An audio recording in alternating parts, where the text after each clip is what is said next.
Morning, Bruce. I can't hear you. Can you hear me okay? Yeah, I can hear you. Now, Okay. Can you hear me now okay? I can hear you. I can hear you now. Good. Yes, I had myself on mute, which is a standard trick, isn't it? You're having fun today, mate. You're trying to get out of Wellington. Oh, cover. It's it was 2 flights, two roundings to get into Wellington. Of course, it was just meant to be a 40-minute transit to get up to your way, and of course I'm still here. So I've still got to get to Hamilton tonight, and I'm not quite certain whether we'll get out of Wellington. It's still foggy down here, so we'll have to wait and see. Well, it is always difficult to try and land in Wellington on that one good fine day per year. So obviously you didn't time it right. Well, unfortunately for me, it's apart from one early flight at the start of the year, so far I've had 100% hit rate on not getting to where I want to get first time up, having been stuck in New Plymouth last week as well. So there we go.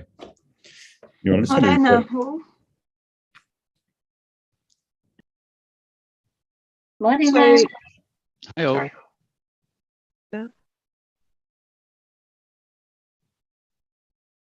Nora, was that you that I spoke over then?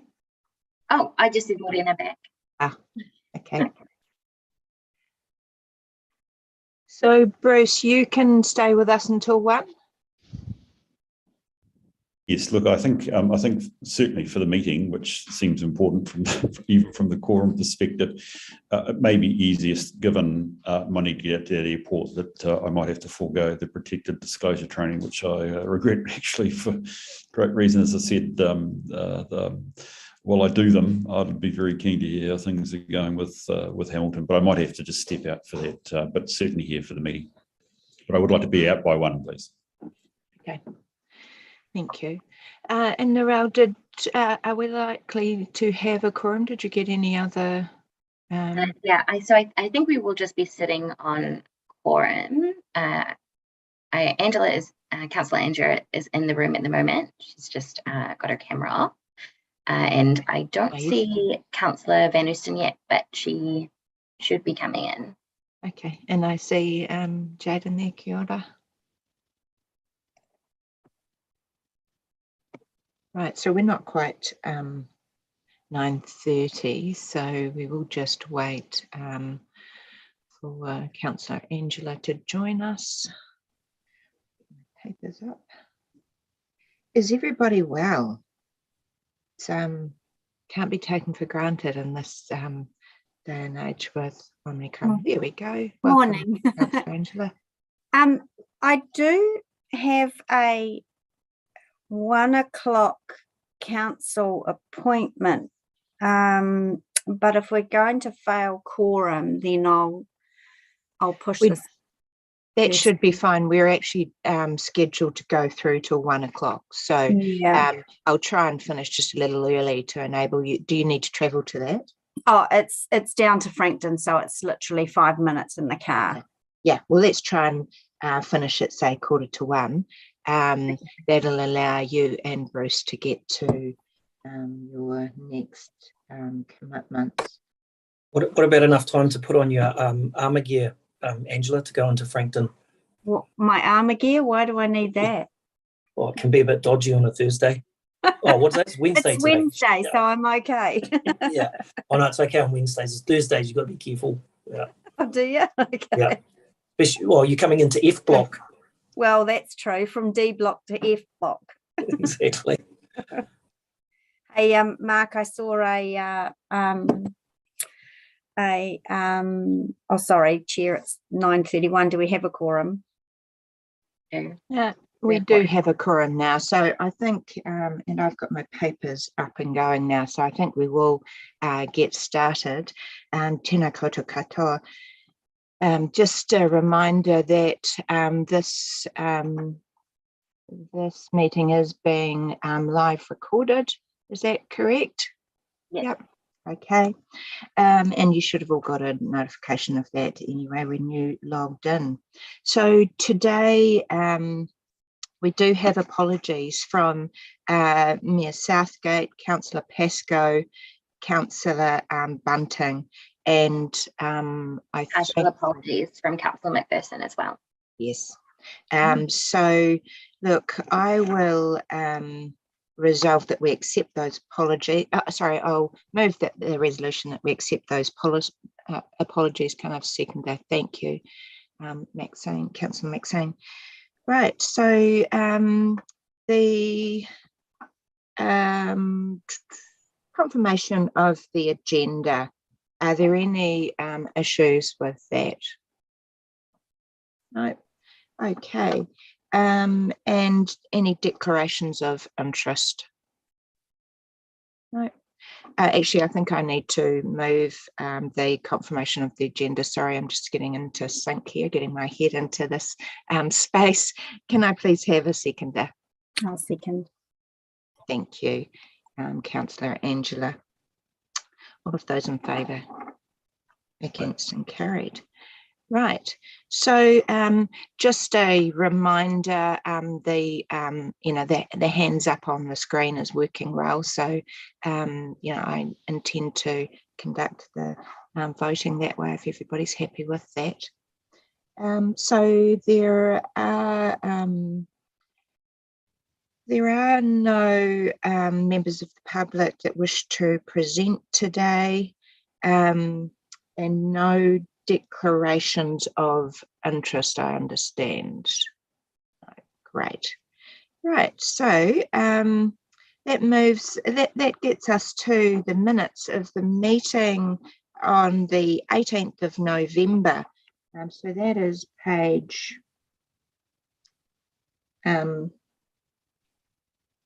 8 of the pack. Are there any items of accuracy? No. Any matters arising? No. Okay, look, I'll move that the minutes are, sorry, where's the recommendation? Okay, sorry. That the committee confirm the open minutes of the Strategic Risk and Assurance meeting held on the 18th of November as a true and correct record. I'll move that. Can I have a seconder, please? Thanks, Bruce. All of those in favour? Against? Carried. Thank you. Right. Now I'll hand over to Lance for the Chief Executive report. Thanks, Chair Karen. Sorry, I've just been having IT issues, so I just had to jump onto my iPad. So the joys of working remotely. You're coming across loud and clear to me, so great. It's obviously working. That's fine. Yes. Yeah, there's something happening in my office today, so there's some gremlins, so apologies if I cut out. We've had a few Wi-Fi issues up here, which we're trying to sort out. So just you've probably seen the brief written report, which is a bit of a change from what we've done previously, where we've just sort of had the heading and that sort of thing. So what we've endeavoured to do is to actually just give you a bit of prior warning to some of the things that I might cover in that report. And there's 5 key headings around health and safety, COVID, staff vacancies, inflation, and annual plan. Look, a lot of those are related, and really just thinking about some of the risks that are coming out of particular areas. Obviously, the health and safety side of things is around just what's happening with COVID within our workforce, and we all know with the Omicron wave that most businesses and organisations are faced with some challenges at the moment, and obviously Auckland and the Waikato are probably the peak of the Omicron wave. Looks like it's passing with numbers, and further south it looks like there's a bit of a lag and that sort of thing. So there's different things happening around the country. Our sort of graph around staff absenteeism is probably showing similar signs to what's happening within the community. We started at the first week of March. We had 146 people away from work who are either self-isolating or actually had COVID, and that's trended down, and it's plateaued this week to around 70. So sort of from Monday onwards, this week until today, we've sort of the numbers have halved, which is probably good news. And but we still are having, people are coming out of isolation, people getting over COVID, and then we're still getting people who are getting infected and or having to isolate. And that is having a number of effects just on our workforce. So originally that was close to 12% of our workforce, now down to 6% affected. And, obviously there's people right across the organisation who are affected by COVID and the illness itself and having to self-isolate. So that's providing some challenges around delivery. To be fair, probably in the municipal building where a lot of us have been out of this building for some time, it's probably providing some motivational challenges now for leaders. And I think our team have done a really good job in checking in with people on a daily basis, which we've had going right since the pandemic started just over 2 years ago. The other word I'd use is we're probably having to be flexible and nimble, just covering our bases and that sort of thing, and reprioritising all the time those critical pieces of work, like district plan. We've got local government reforms, then we've got delivery of capital projects, but also we've got business as usual services to run. But we've had to close a couple of libraries, we've had to close one of our aquatic facilities at times, shift staff around and that sort of thing. I have to say I'd like to congratulate staff. I think everyone's been very amenable. Everyone's come to the party, as people do in a crisis, and everyone's worked really hard, and we haven't had any grumblings from staff about having to move places where they work and that sort of thing. So everyone's pitched in, which I think is fantastic and shows what our culture is within the organisation. But I think that's probably goes right through local government and other public service as well. So that prioritising workloads is important. Probably now looking forward, Council is going to consider its My Vaccine Pass mandate for its facilities tomorrow at the Council meeting. My team and I are reviewing our staff policy around the requirement for staff to be vaccinated. Obviously, the situation and risk profile has changed from the Delta environment through to the Omicron environment. So we're working through that. And we'll probably have to coordinate those two decision-making processes so we get some congruity around dates if changes are made, and also the approach that we're taking as well. So I think this is what I call a blip. Obviously, things will change with the pandemic, but we are in probably the perfect storm at the moment. And then going on from that is probably staff vacancies, which some of that's provided by the pandemic and everything that you've read in the media around the Great Resignation and the tight labour market and that sort of thing, and it's no stranger to us. Dan and the team are actually working hard around different ways of actually attracting people to Council through our brand and what we offer, but also, as discussed at the annual plan meeting with councillors last week, that salaries, are definitely a place that we need to look at, and we've got the team doing regrading of our salary bands before we come into our performance and salary reviews this year. And the other thing that was put to council last week, and they passed a resolution for my team and I to make a decision around introducing a benefit through a health insurance scheme, but obviously within the final budget, which council decides on for personnel costs in the annual plan.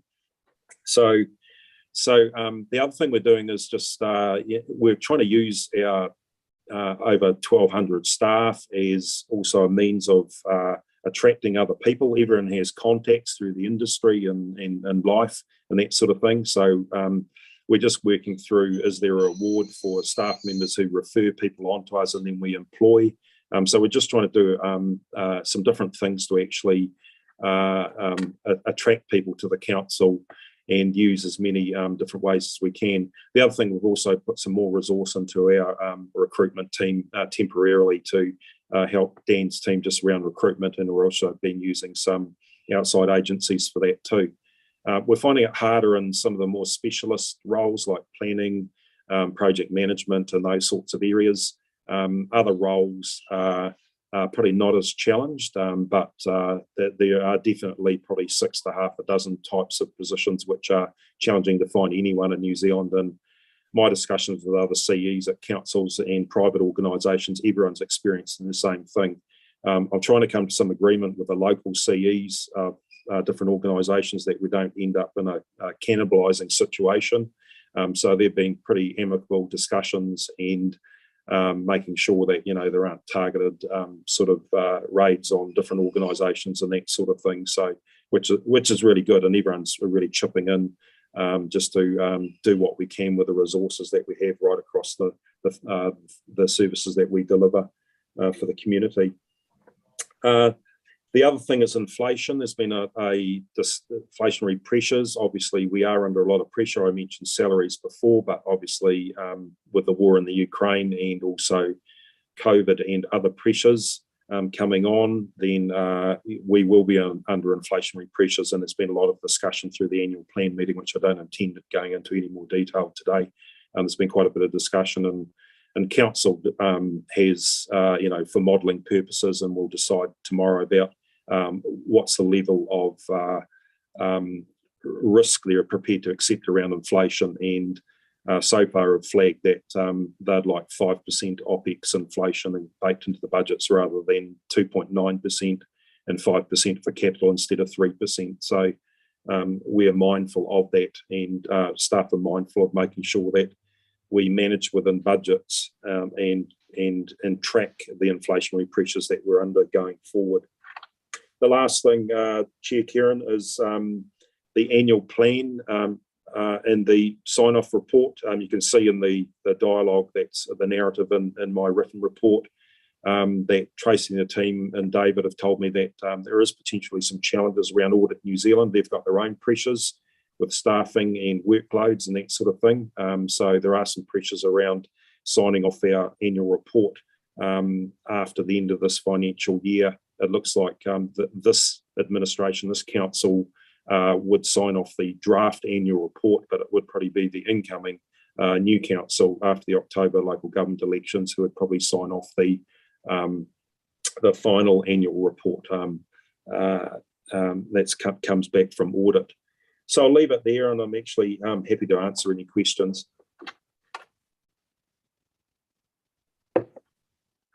Thanks very much for that, Lance. I'll open it up for questions from the committee.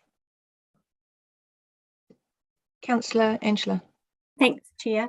Thanks, Lance. I just want to focus a little bit on the staff vacancies part of your report.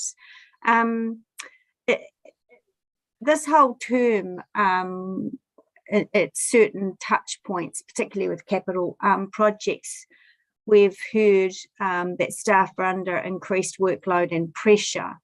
And you've commented a bit about a focus on getting new staff on board and how competitive that is at the moment. But is there also, you've said there's going to be there is a continued focus on retaining staff. So I'm just, there's a couple of strands to that. I want to try and understand the real problem and what we're going to do about it. And if,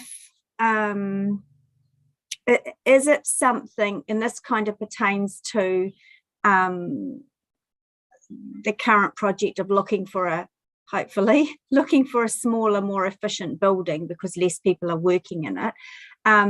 Are existing staff and new employees really honestly looking for that real flexibility that this pandemic has shown us we can work? I'm just trying to get my head around those couple of points, if that makes some sense.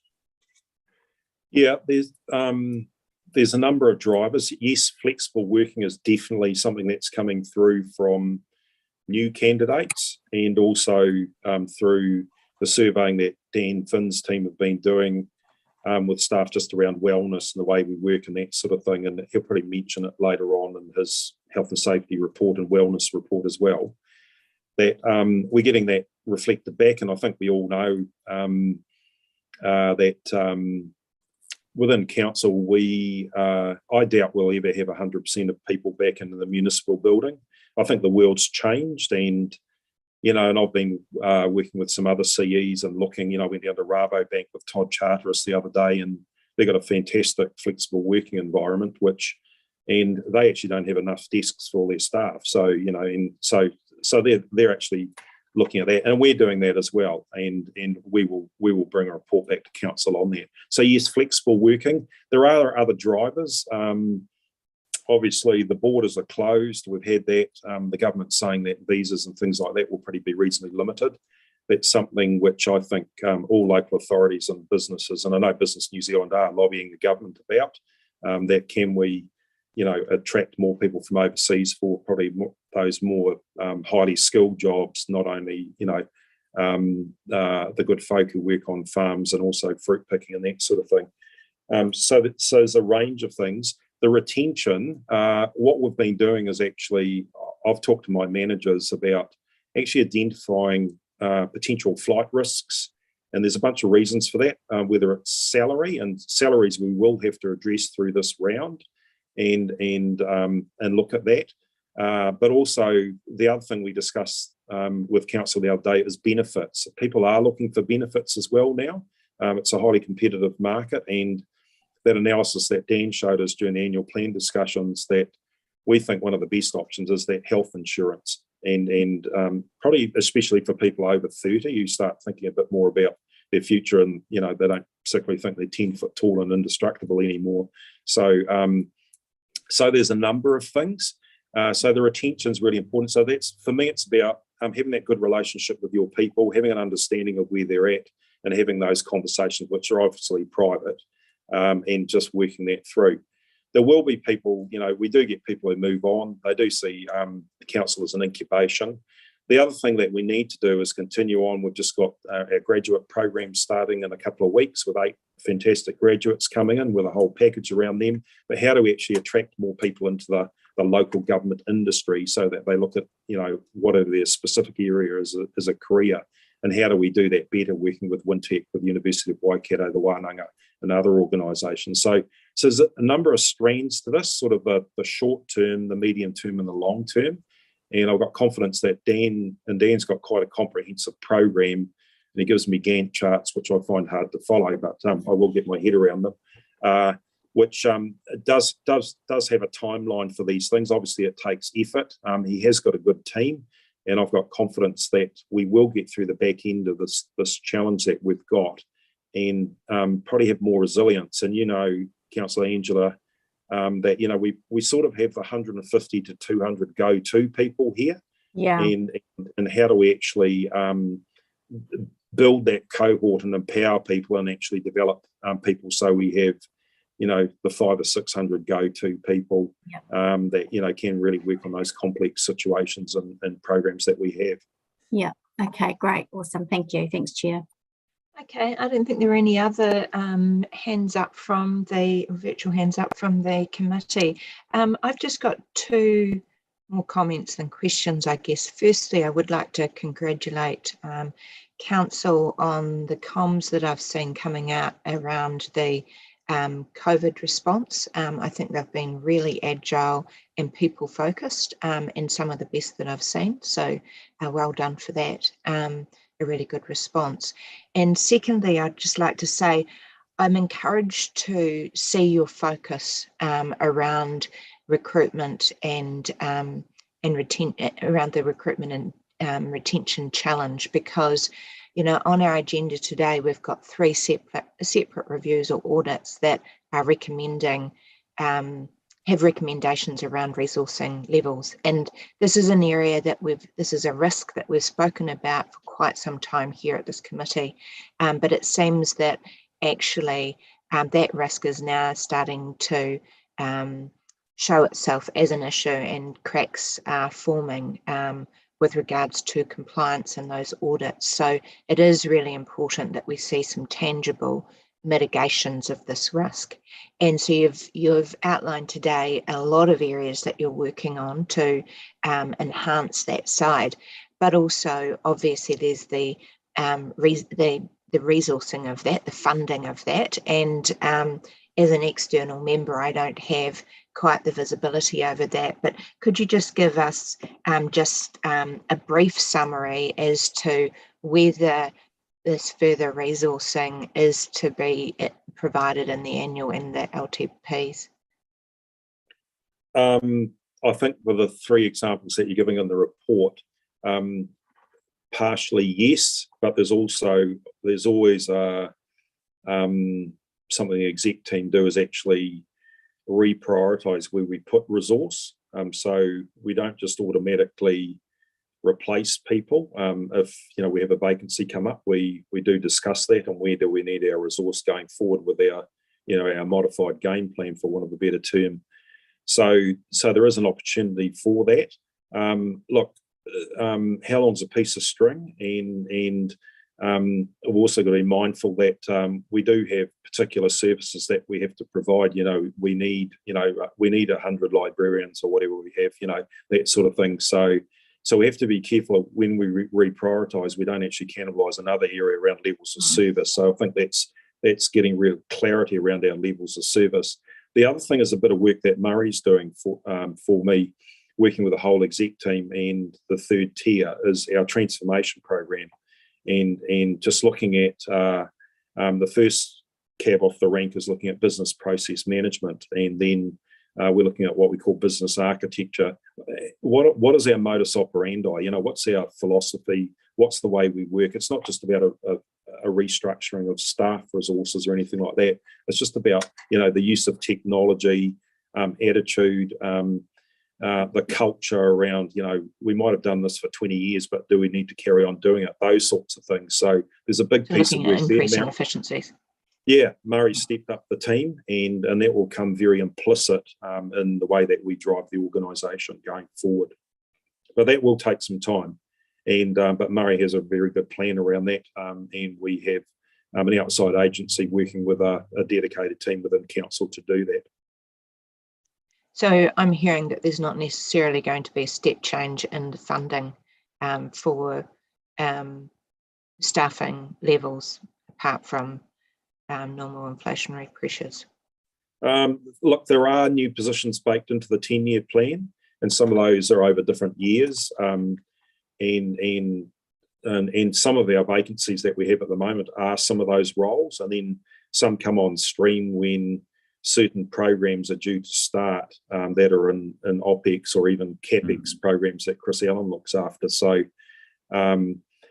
there are a number of positions baked into those increases in each year of the 10-year plan. Obviously, there's areas of council where we could always do more, and we would look for more resource. But one other area we're looking at, or areas that we do work in, is in partnerships with central government, getting resources from there, and we've got some very good examples of that. And also outside of those sort of big infrastructural type and growth projects is around some of our community type services and assets. How do we work more closely with Sport New Zealand, Sport Waikato, some of the community organisations that we have, and we've got a whole program around a community investment program to get a better bang for buck in that area too, and to provide more resources in those areas. Okay, great. Thank you. Look, if there aren't any further, I see one other hand up. Jayden. Kia ora, Lance. I just wanted to delve a little bit deeper into the comments you'd made around people leaders and the support that they're providing to their teams, because ultimately, we probably all know it's really difficult to manage a team from a hybrid space when you've got people in the office and then people also online. So I'm just wondering if any resources being dedicated to provide additional support to the people leaders in that space. Kia ora. So Dan's team have a number of online programs, and also they have their HR advisors who really partner with the organisation. So I know those people, and Dan's, stepped up the resource there, are actually working really closely with people leaders, and not just around, we work through our COVID vaccination policy, but also wellness of leaders, but wellness of staff as well. And also our communications team input into that too. as Chair Kieran mentioned before, just around, how to get the messages across, how to have the meaningful conversations with people. And we have been doing a number of surveys as well, so that if people feel that, 90% of people are being catered for, but they might be one of the 10% who may not feel so well catered for, that they can actually have a voice. And quite often people want to do that anonymously. So we have got those mechanisms as well. So I'm confident that we've been doing as much as we can. Obviously, we can do more, and I'm going to be implementing I call it LEAP, is the acronym, a Leadership Enhancement and Acceleration Program, and working with Dan's team on that, which we'll be introducing, so that our existing leaders can actually learn a whole bunch more skills around this new way of operating, and other parts of leadership, as well as identifying emerging leaders coming through and developing them into a next set of third-tier leaders and GMs. Thanks for that, Lance. I think it's the aeroplane moment where the oxygen mask drops down, and quite often we forget to look after ourselves and put our mask on first before we look after other people. Thanks for that. Yeah, just one other comment without elongating things. I've actually started that with the exec team. We had a planning meeting, and we had half a day on executive wellness. I need my team to be well to actually work with their teams around that too, and I know that's now filtering down. So I found that really good, and there was a fantastic presentation on COVID stress, which was a real thing now. So there's some interesting information coming through and how to manage that, and some good simple tools that people can use, whether they're leaders or not, to actually keep themselves in the right mindset going forward in these challenging times. It's great to hear, and it's good to hear about that LEAP stuff too, because people don't leave jobs, they leave leaders or bosses. So thanks for that, Lance. I don't think we've got any further questions, so I will. The recommendation is that the committee receives the report. I'll move that. Can I have a seconder, please? Thank you, Jodine. All of those in favour? Against? I'm hoping that was in favour rather than against. Councillor Maxine. Thanks, carried. Right, so we now have the safety and wellness report on page 16. Dan, are you going to present that for us? Yes, I will. Yeah. So look, good morning, everyone. Look, just an opening. Look, we continue to make really good progress during this reporting period around our key safety and wellbeing outcomes, and notably our safety management system, or what we refer to as our SMS, had made good progress around Project Aura, which is our safety software replacement for Vault, as well as contractor management. And all of those three key areas are part of the safety reset that we've been working through over the last 12 months.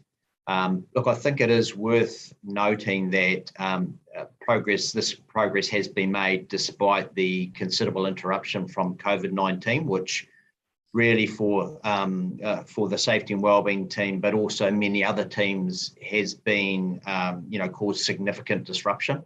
And look, we've had to continually reprioritise, time, effort, and capacity to be able to support the organisation and to respond to the change in environment, over this ongoing period. And it's one thing that I'm really proud of the team in terms of their response and support for the organisation.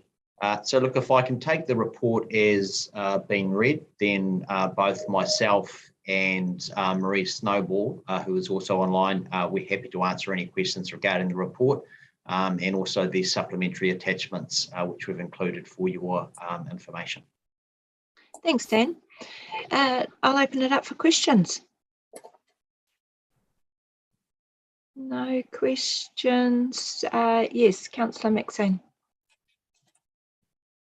Kia ora, Dan. Thank you for your report. Part of the elected member process was to offer some additional assistance and perhaps a bit of a road trip around different sites. That, of course, has been disrupted by COVID-19 and the Omicron response. How are you planning on picking that program up and supporting elected wing to have a better understanding of health and safety and particular workplace issues? Yeah, thanks, Councillor Maxine. Look, we included some commentary just in the report around what we have been undertaking.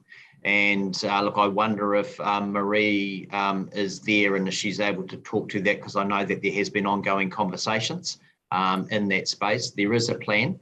And look, I know that we were looking to implement that after the election, so that we're investing, that time and effort going forward. But Marie, I just wonder if you're able to talk a little bit more around the details of that. Thanks, Dan.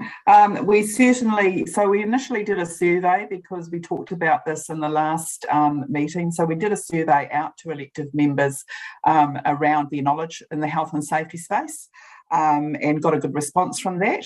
We have acknowledge that there's been an amount of training over the last few years from different external companies around due diligence, health and safety legislation for elective members, and therefore have partnered with Coachio Group, who are now providing an online due diligence workshop that any of our EMs can actually tap into. So we'll be reaching out to the elective members, and then they've got the ability to choose whether they've got the knowledge or they wish to do the workshop. What will then come into fruition is, yes, once we are back into, I guess, what we perceived as our normality, and we can get the elective members out and around the business, work with parties to coordinate those visits. And I know even for our own team, which is fairly new, most of us have only been here 6 months, it's imperative for us to be out there as well, to understand and see those tasks that are done. That's really where the difference is made, having those conversations, and that will be paramount for elective members. In terms of face-to-face training for elective members, which will be crucial, Dan has already said that, yes, given it's the election year, we're looking at focusing on face-to-face workshops once those elections have happened and we've done basically a reset, I guess, for the next 3 years. So that's it for the moment. Thanks, Dan and Marie. Appreciate that. Thank you, Chair. Bruce. Yes, good morning, everybody. And Dan, thank you, and Marie, for your good report. And I like the changed format. I know it's probably there for a meeting or two, but it's really superb. Look, just a couple of questions. One, just around the definition of what is notifiable illness or injury. This is the WorkSafe one, which tends to relate to injury, and yet we have some what appears to be non-injury matters.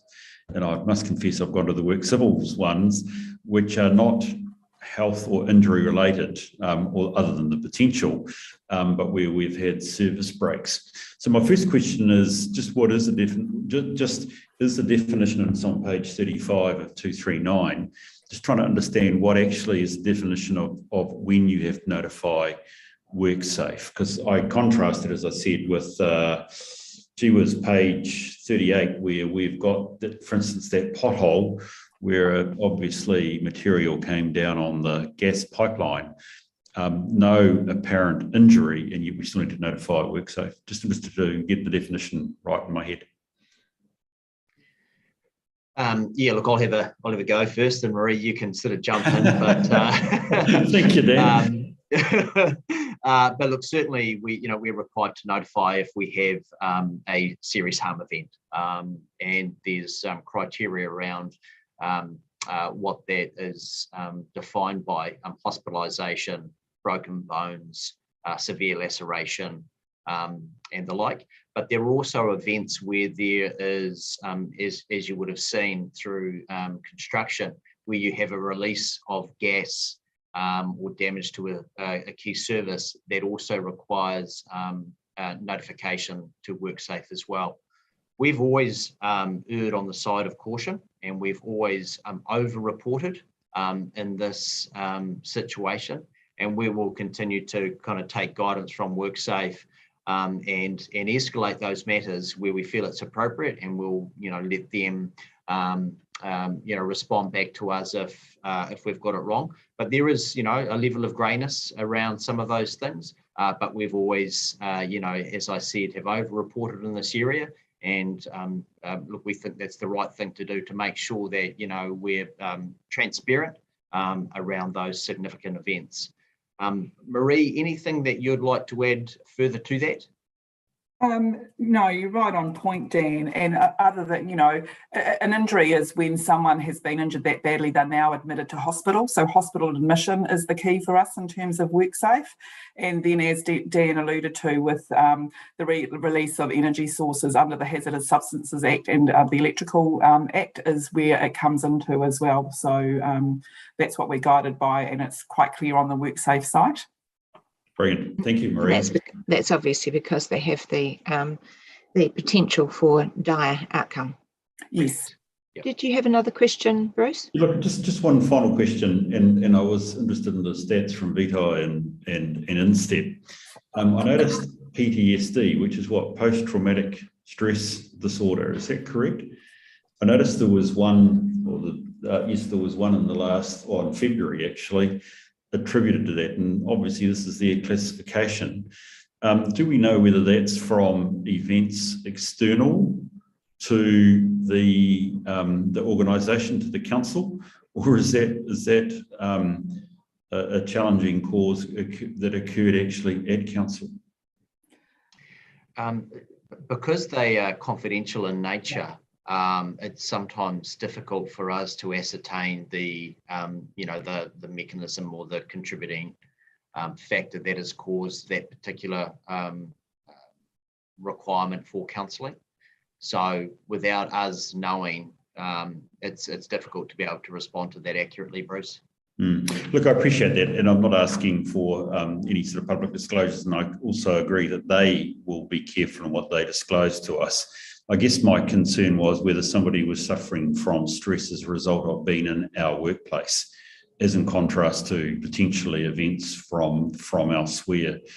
Because on the basis that we want to be a learning organisation, if somebody was to be diagnosed with PTSD because they have been in a Hamilton City Council workplace, that's quite a significant different story to if it's effects suffered from elsewhere. So I'll leave it as a thought with you, but I do appreciate the report. Thank you. Councillor Robinson, I would just like to add, though, we have taken that into consideration going forward with regards to our Aura build, which is our replacement to Volt. Mental health has been identified as one of our top 13 critical risks across the organisation. But unfortunately, at the moment, there's nowhere to report that and capture it. And it's really important for our stakeholders, if we've identified it as a critical risk, that we have some sort of reporting option. So we've actually built into our Aura system sensitive reporting, which we will encourage our employees to utilise so we can exactly capture what you're referring to. Thanks, Marie. That's very helpful to know, and well done. Can I just add to that? Whilst we might not know exactly the cause, we can narrow down or do our best to support our people, and I think it's important to reinforce the peer support group we have outside of people leaders, the HR business partners, but also even as far as the whistleblowers. If something was dramatically wrong, they could actually anonymously sort of put their hand up. So we don't know what it necessarily is, but there's lots of avenue, and we always support and ask our staff to be open and honest, and we reinforce the avenues they can be that. Okay, I'll go next to Jadine and then Angela. Cool. Thanks, team, for the report and the progress in lifting our health and safety maturity.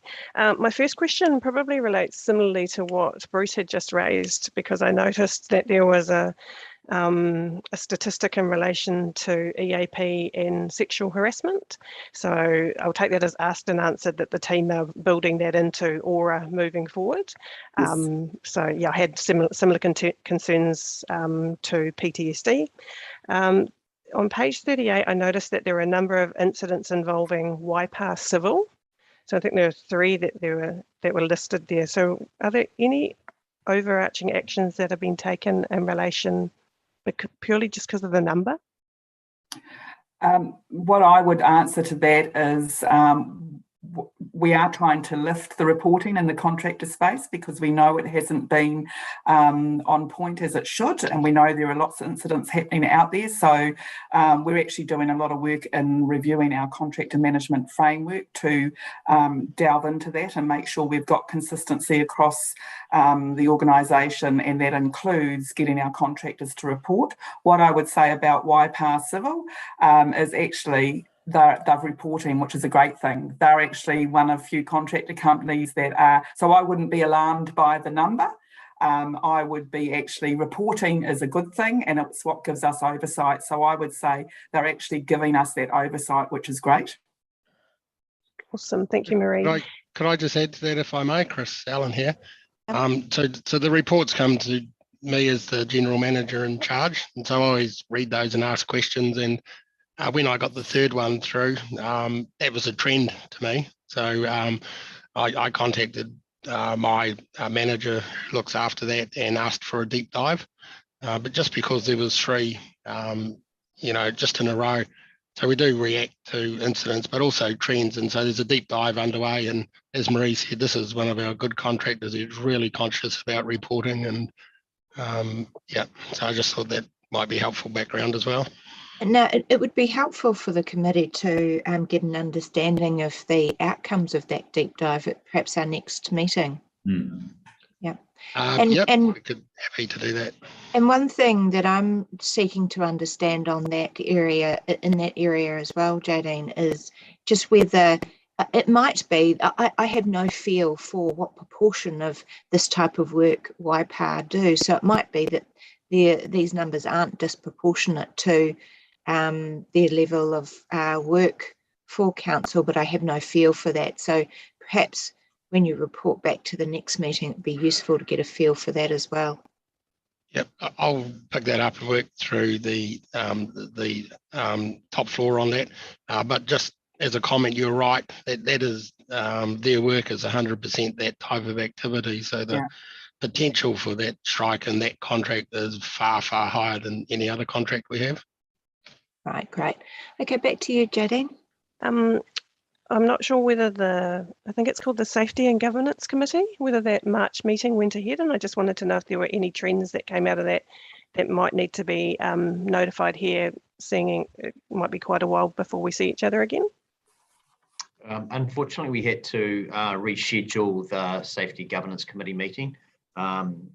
Just with the annual plan, there was just some disruption there, so we've just rescheduled, and we've rescheduled that for April next month. So we'd look to be able to report on that at our next quarterly safety strategic risk and assurance committee meeting then.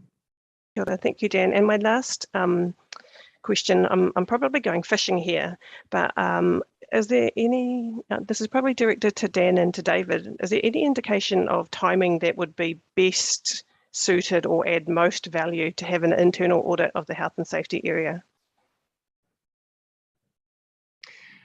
We undertook a Safe Plus audit, which was an external audit and closely associated with WorkSafe 2 years ago. So it would be safe or fair to say that we did intend to redo that Safe Plus audit. I think it might have been after 2 years. So sometime this year could be appropriate to undertake a further external audit, following up in terms of the progress that we've made after the first one. So yes, it is something that we would build into our sort of assurance pillar as part of our SMS, and having that external validation in terms of what we're doing and the progress that we're making is really important to us.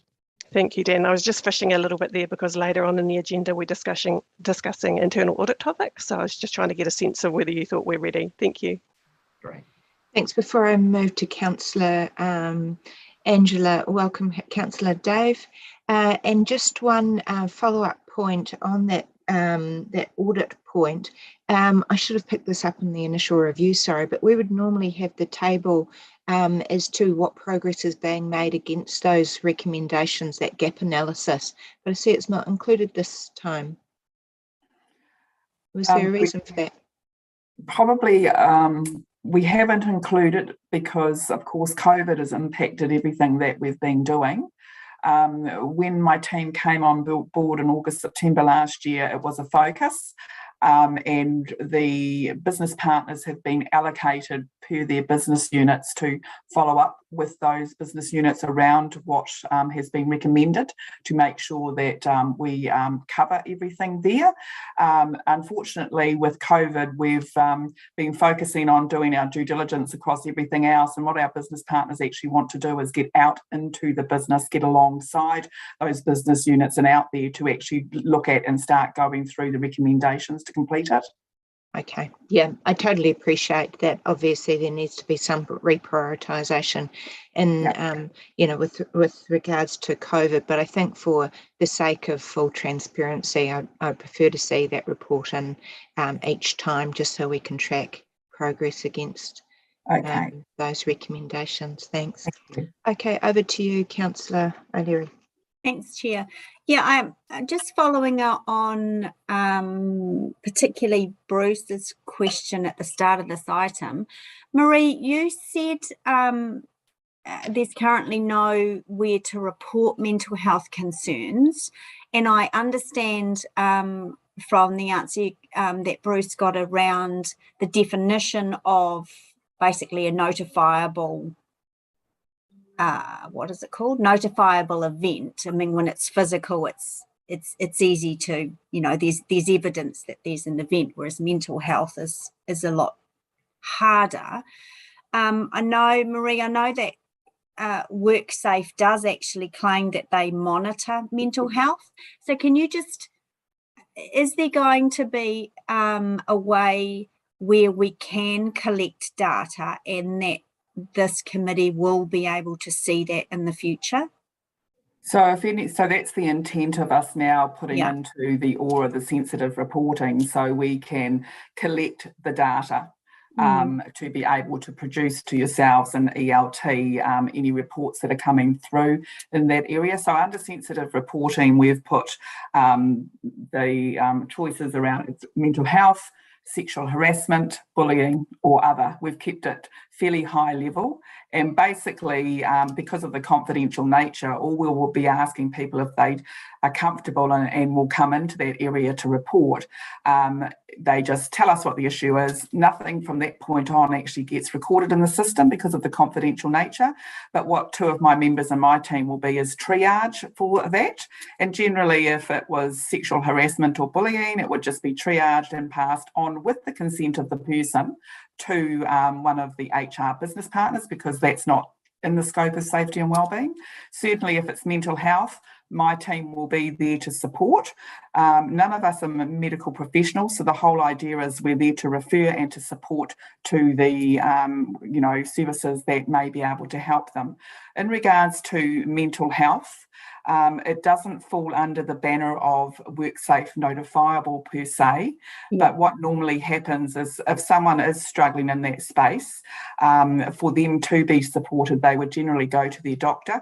A medical claim would be lodged under ACC, and under that banner, the claims are rigidly looked at before they're accepted. They have to go through quite an arduous process in terms of psychologist checks, etc., but it does sit under the ACC banner. But at the same time, we can support wherever we feel we can. Yeah.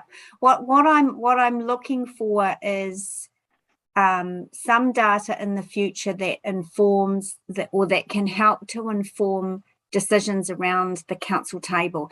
I use the example, and I think that it's not that it gets ignored, but it sort of becomes business as usual.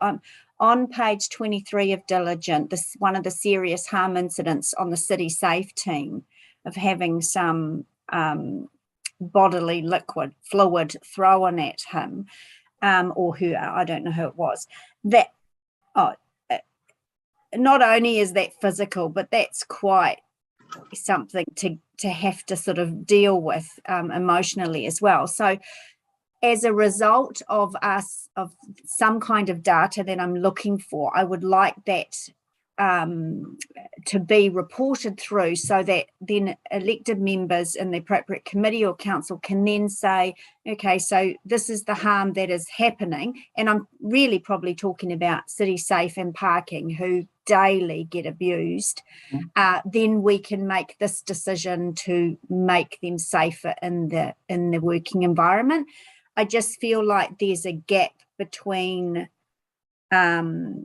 there might be an internal management response, giving them a day off, making sure, following up, making sure they're going to the doctor, but there's not a governance response in terms of better uniforms, increasing the teams, do you know what I'm saying?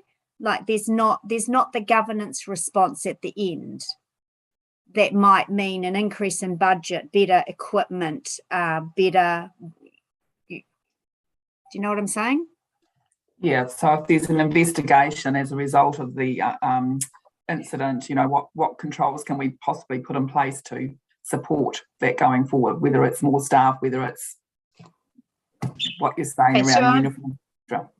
I'm hearing that there is some work going on behind the scenes in this area, and that starts with capturing the data. Look, I'm just going to give us a time check here. We're an hour into our 3.5-hour meeting. We've still got quite a bit of the agenda to get through. I'm also wanting to finish the public agenda no later than 12 to give us sufficient time to cover the PX agenda. We've still got a couple of questions on this report, but I'm going to need everybody's help to keep us to the agenda. Right, Councillor McPherson. Thanks, Karen, and apologies for lateness in the hands of someone else that was late. Look, I'm probably not going to help your last request very much, Karen, but I want to thank Angela for asking those questions, and a very important sort of issue as far as I'm concerned. The whole mental health, non-apparent physical harm side of things. And one of the things that's been shown in many other organisations is that what's reported in that area is probably only the tip of the iceberg. And by sitting waiting for reports, you don't find the true extent of the problem. There's a lot of stigma, embarrassment, people having to go through chains of command that might be the problem themselves or perceived as the problem, all of that sort of thing. And often the true extent of the problem isn't seen until there's some sort of organisation-wide survey. Other ways of finding it that doesn't involve immediately reporting an incident. If it's incident related, it definitely doesn't do more than scratch the surface. It's only the people basically brave enough or the incident's severe enough that it does get reported or noticed by others. So I'm sort of maybe asking Marie and Dan and others whether we should be looking at some sort of wider survey on mental health that it touches on issues like bullying and sexual harassment as well. Sorry. Yep. Yeah, look, it's a great question, Councillor Dave. It is something that we are looking at in terms of a wellbeing survey. That's one of the key metrics that we have looked to introduce as part of our data set. We can get aspects of that through the engagement survey, but we are looking to utilise our survey platform to specifically provide a wellbeing index around that. We have just recently gone out with our Work Well survey as well in asking people what's most important to them. So there is certainly work underway there. The other thing I'd just probably mention as well, we've got a very detailed and robust program of work around diversity and inclusion. And look, we think this is a really important part and aspect to what you're talking about, Councillor Dave, as well, in terms of just, reducing the stigma and providing an environment and a culture where it's okay to speak up and come forward, and just celebrating and understanding those differences as well. So there is certainly, considerable work being done, and it's something that we are very much aware of and part of our work programs. Is there a means of reporting or raising the issue with a sort of an independent party that's not in your organisation or in your chain of command? So the the Wellbeing Index that we're looking to stand up is administered through our Culture AMP platform. Now that's done completely independently of us, and so the results are, consolidated and reported back in a way that we're not able to, we can't manipulate, we can't, it's that raw data that will provide those insights. So it's very much an independent type survey, confidential, and helps us to identify where those key focus areas are. Okay, and how does the sort of results of these get reported or plan to be reported? Then are we going to go through this committee or specific? Going back to management, how does it work? Yeah, all those things. So we would certainly look to provide the the insights to all employees. But certainly, ELT would have those insights, but we would certainly very much bring them back, to this committee as well for that transparency and discussion, and to help us or to help guide us, where you'd like to put our efforts. But we think it's really important. Okay, yeah, thanks, Karen. Okay. Now, I just have a couple of quick questions. Firstly, on page 36, the injury rate to me seems high, particularly if that doesn't include community injuries at facilities. But I don't know, because I don't know what the benchmark is. Do you have any aspirations to obtain benchmarking information to target against? Yeah. So this is on page 36. Yeah. So that's in the monthly management report. Yeah. So look, if I could just say that, so that was a sample report that we're looking to provide to ELT. So that's more just showing this committee, I guess, the increased level of reporting that we are putting through to the executive team. In general terms, do you have aspiration to effectively understand what your target rate should be? Yes, we would. Information. Right. Yes, we do, and that benchmarking information is available via other organisations and WorkSafe. In terms of the total incidents, we would say that there's probably a level of underreporting. We know that our near-miss reporting is still relatively low in comparison to injury type events. So look, we shouldn't be, let's put it this way, I'm not concerned by the level of reporting. What we would do is we would certainly encourage people to report incidents so that we can intervene and make those corrections. So yeah, of course, that's a really important part of the reporting process and how we manage safety and wellbeing. Okay, I'll leave it there so we can move on. But just one last question. The critical risks the work that you've been done, will that be presented through to this committee and through to council? Marie, did you want to grab that one? But yes, I would say. In terms of the work that we will be doing around the bow tie risk assessments, is that what? Yes, so I understand from the report that there's quite rightly been a focus on establishing what the critical risks are in the organisation, and then looking at how they might be mitigated. That's the bow tie work. How will that be articulated through to council?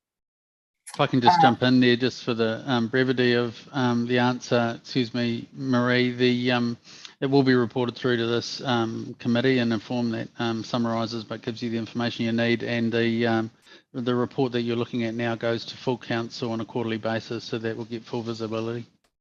Great. Thanks for a good, concise response. Right. Okay. So I think we've finished on that report. We spent a bit of time on it, but I think it was really worthwhile discussion. So look, the recommendation is that the committee receives the report. I'll move that. Can I have a seconder, please? Thank you, Councillor Dave. All of those in favour? Against? Carried. Okay, we'll go to the risk management report on page 48. Mitch, are you going to present that for us? Morning. I'll take the report as read. The things that we'd like to highlight are just, a note again on Omicron being a disruptive event, but IMT have been working well on our response to that, as well as the organisation. We have also highlighted the issues that I think have been well canvassed as part of the annual plan discussions around supply chain and cost escalation issues within the market. Obviously, things like COVID and the Ukrainian crisis are impacting that as well. Chris Allen is on the line. If there are any questions in relation to how these kind of issues are impacting our capital works program. And as already been mentioned before, there's been a lot of debate on how council manages this within its budgets as part of the annual plan around things like inflation. We have also included in here some information on third-party utility and services outages. We've got Emily and Evelise from the line. If there are any specific questions around that, is the best place to talk to it. But otherwise, Kieran, I'll take the report as read, and if there are any questions from the committee. Great, thank you. I'll open it up for questions of the committee. Doesn't look like there are any at this stage. I just had one question. Good report, thank you.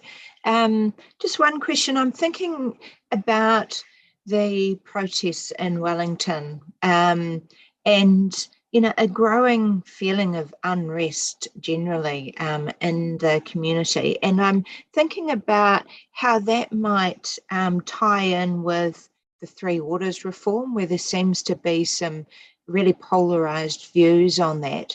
And I wonder whether that is an emerging risk that is being monitored and mitigated, whether it be the potential for similar type protests within, Hamilton City, or sabotage of assets, water assets, those sorts of things. Is that something that's on your radar? And if so, what are the mitigations around that? Unfortunately, Calvin's on annual leave this week, so he's not been able to join us, but ELT, David and Lance have certainly asked for direction on management is possibly the wrong term, but our risk management around protests, given what we've all seen unfold in Wellington. So potentially best for an offline conversation, but there has certainly been some work around that by Calvin. We've also provided some advice to council staff around the kind of legal levers that we have through regulatory powers like our bylaws, trespass, those sorts of things, that we could look to advise council on if something like this happened. In relation to our key infrastructure, so the water, wastewater sites, those sorts of things,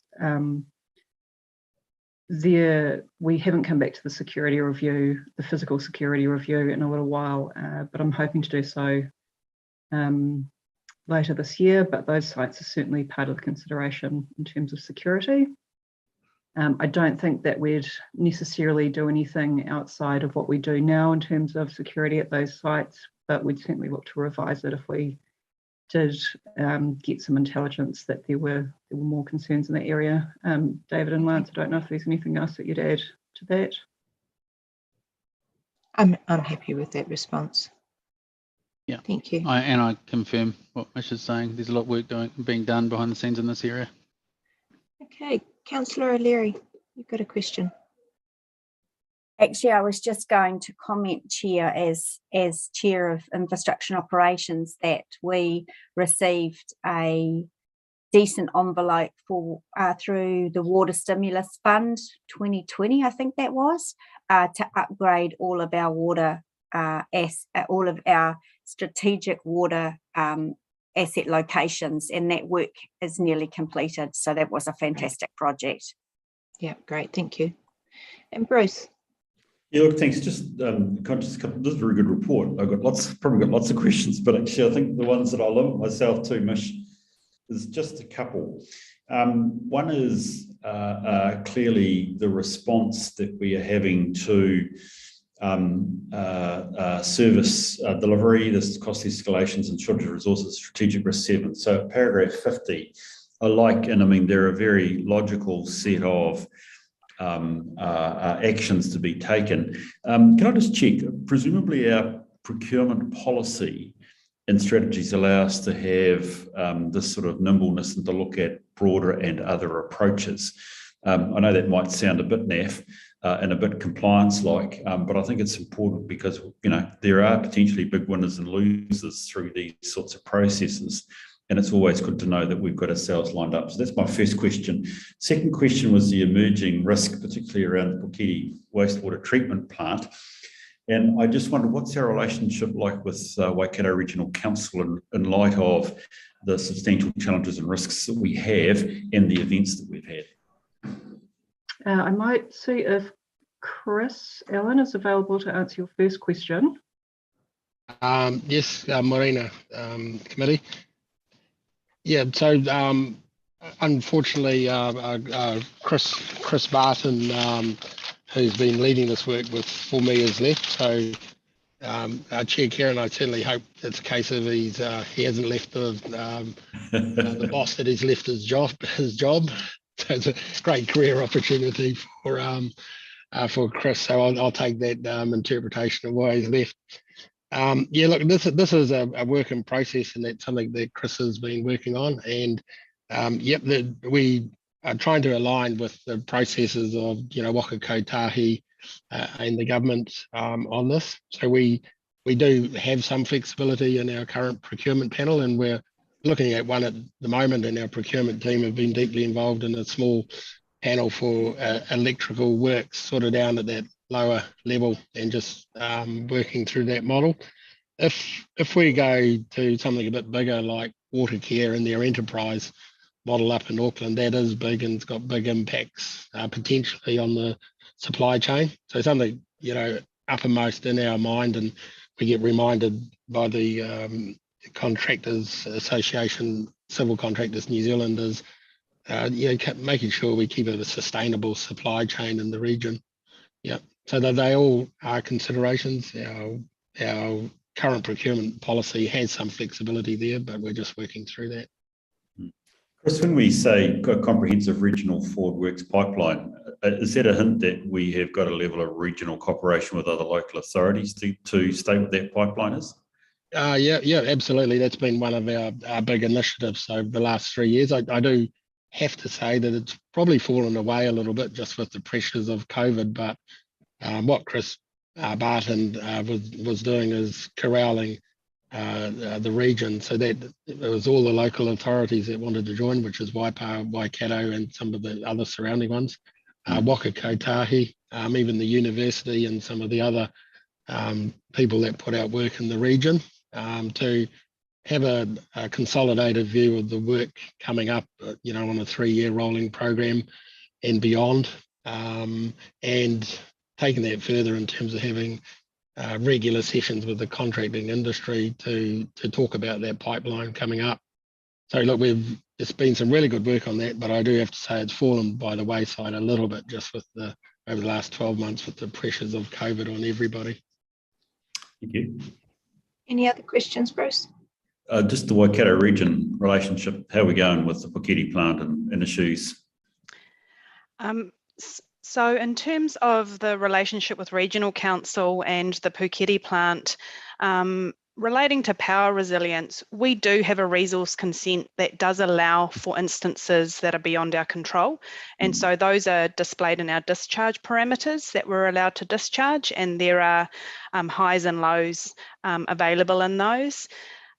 It's the risk for us now is the expectation on whether these are appropriate or not anymore, and what we do with that, and not just with Regional Council, but with our public health regulators and with our iwi in terms of the health and wellbeing of the river is always our focus. So I guess our consent parameters, which are due for renewal in 2027, those processes are kickstarting off now, will look to actually understand what impact that has on us. So I just want to just say that in terms of power resilience at the treatment plant, we have thought about this for a long time. We've had a cogeneration plant that wasn't fit for purpose that we're slowly now working through to replace. We've had 2 power feeds. Unfortunately, in January, this incident blew them both out. So it's actually just working through that and the risk appetite that this council has in terms of the incidences that keep going. So it's one of those areas with a high top 2 electricity users in the city, and it's how we mitigate those, which is what we're taking through the annual plan process, but also looking at what are the other power sources available, because it's not just electricity. Our elected members have been very clear that there are solar and all of those. So but I understand that that's the subject of the paper for another committee. Yes, it is. Okay. Bruce, did you have any other questions? No, look, that's fine. Thank you. Again, very good report. Lots of questions with that. Those are the key ones. Thank you. Thank you. Councillor Dave. Unmute myself. Thanks. Look, just a little note of alarm, I guess, with Eva-Lisa's response, which I really appreciate. When for instance, the cogeneration plant was put in, this is one of the curses perhaps of having some institutional knowledge. We were assured that the council was assured that provided redundancy in event of power blackouts. Having the backup power thing was supposed to provide redundancy, and so the issue is that the professional advice that we received doesn't seem to have held water, or else if it was once true, wasn't maintained in the sense that they're updated to newer technology that would actually continue the redundancy that you need for critical infrastructure like that. So I'm wondering whether there needs to be some sort of, this would need to be further discussed obviously by management with the elected wing elsewhere, but there should be some sort of when you get something critical like that in that situation, some external review of the steps we've taken just for assurance purposes. I think that's a very good point, Councillor McPherson, in terms of that critical review as technology changes and the complexity of our plants. So yes, we'll definitely take that on board. Thank you. Okay, if there are no further questions on that report, I'll move that the committee receives the risk management report. Can I have a seconder, please? Thank you, Councillor O'Leary. All of those in favour? Against? Carried. We'll move to the PwC internal audit update and report, and hopefully we've got with us Morva, Matt and Aaron. Matt and Aaron there, great. Yep. Okay, so we've got a report just summarising where you're at with your various reviews, and then we've got your plan attached. And just to note that the cyber review is in the PX pack. Matt or Aaron, was there anything that you wanted to highlight?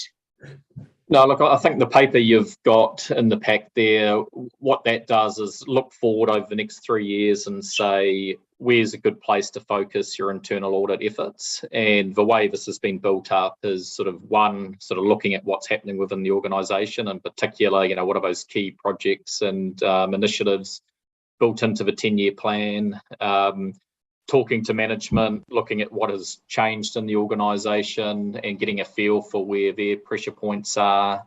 And then also doing a bit of a sense check by looking around at, one, what have we done in the past and what's had sort of external assurance over it. And then also looking around the other sort of wider councils in terms of what they're looking at, as well as our sort of corporate client base, to see if there's any holes. And so what's outlined in this report is a list of where we think internal audit focus should lie, and then a bit of a time frame in terms of how might that project plan look over the next 3 years. And I think the proviso there is, look, there's always going to be emerging risks that arise which will need to sort of, change this plan. But I think it's sort of, a good starting point. And the purpose of it here today is just for any questions, or if there are any additional areas of focus that any of this group would like added, this is a chance to sort of put that forward. Hey, thank you. That was a really good report and a robust process around the planning for our future internal audit program. Bruce, you've got a question. Thank you, and I agree entirely with your comments. It's been a very useful report and I appreciate it.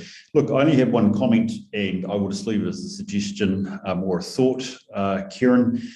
Just looking at the forward program, which makes sense to me and I'm very comfortable with it generally. I was just looking at the 23-24 project, which was vendor analytics, and just wondering whether that had aspects in it that covered off fraud, bribery, and corruption. A bit of a hot topic in the sector at the moment. And I was just wondering whether that could be brought forward. From my perspective, Kieran, it's not something that's been big for us. I don't think we really have had instances of fraud, bribery, or corruption. But looking at it, the last time we did an assessment was 2012-13. If the good page on what's happened in the past has occurred, and the last time we looked at unusual transactions was about 2016-17. So this is a minor sleeper risk, which has a significant impact if it actually occurs. So given that time lapse, I just want to throw into the pot the suggestion that with management, there might be consideration as to whether that could be brought forward. Thank you. Thank you. Jadine, did you, your hand's gone down again. I'm happy to just ask a question anyway. So I just wondered, it's great to get coverage in these spaces to get that extra level of assurance. Just wondering whether we have capacity based on all the issues we've discussed about people having the time to do what they need to do BAU anyway, but whether we have the capacity to actually have our staff members involved in these audits. And I would just add to that, not only the capacity for them to be involved in the audits, but also the capacity for them to action any recommendations coming out of them. Who wants to answer that one?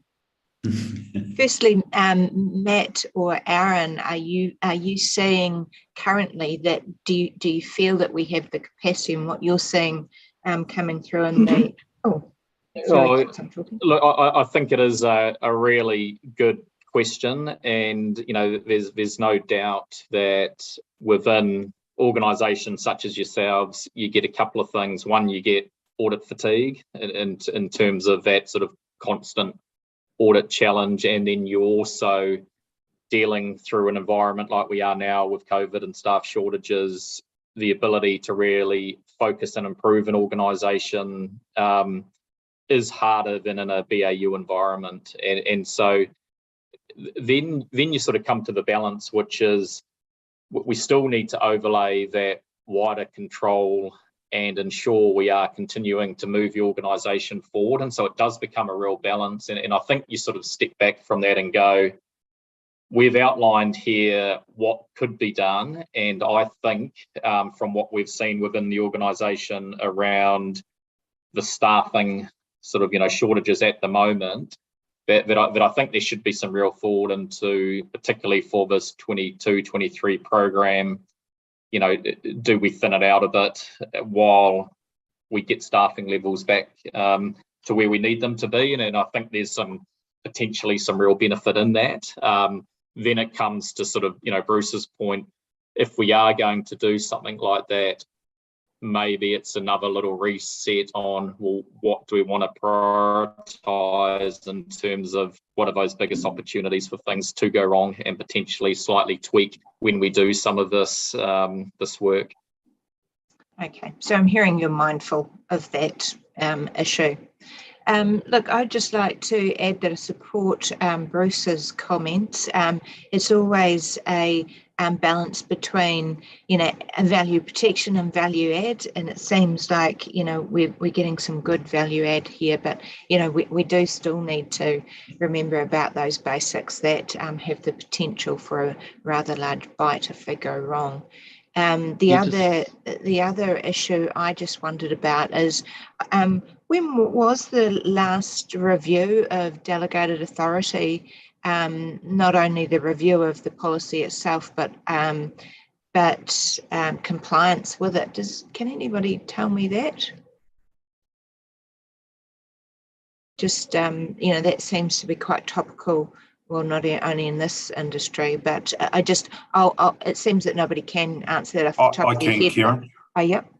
Yeah, so our financial delegations to officers policy was reviewed in 2018, and then another partial review in 2020. Right, so that's the policy review, but I wonder if there's been any assurance project on that. So maybe that is something that could be considered also prior to finalisation. Yeah, well, we'll take a look at that, Kieran. Just answering from a management perspective on the audit program, this is a draft, and it is something that is we're aware needs to be what our intent is, but each audit needs a more fuller discussion around the scope and those that are involved with the audit. There's some really important reasons why we have to push on and prioritise some of these audits, but there are other pieces that might be more discretionary and good to do that we could push off. So we'll constantly review this and fine tune it with PwC. I think the key point is not starting an audit unless we have all stakeholders or people involved around the table committing to be able to be involved. And if there's an issue there, we'll address it then. Yeah, okay, thank you. Right, I'll move that the committee receive the PwC internal audit update and report. Can I have a seconder? Thank you, Bruce. All of those in favour? Against? Carried. Thank you. Right, we'll move to the internal audit update. Is Morva with us?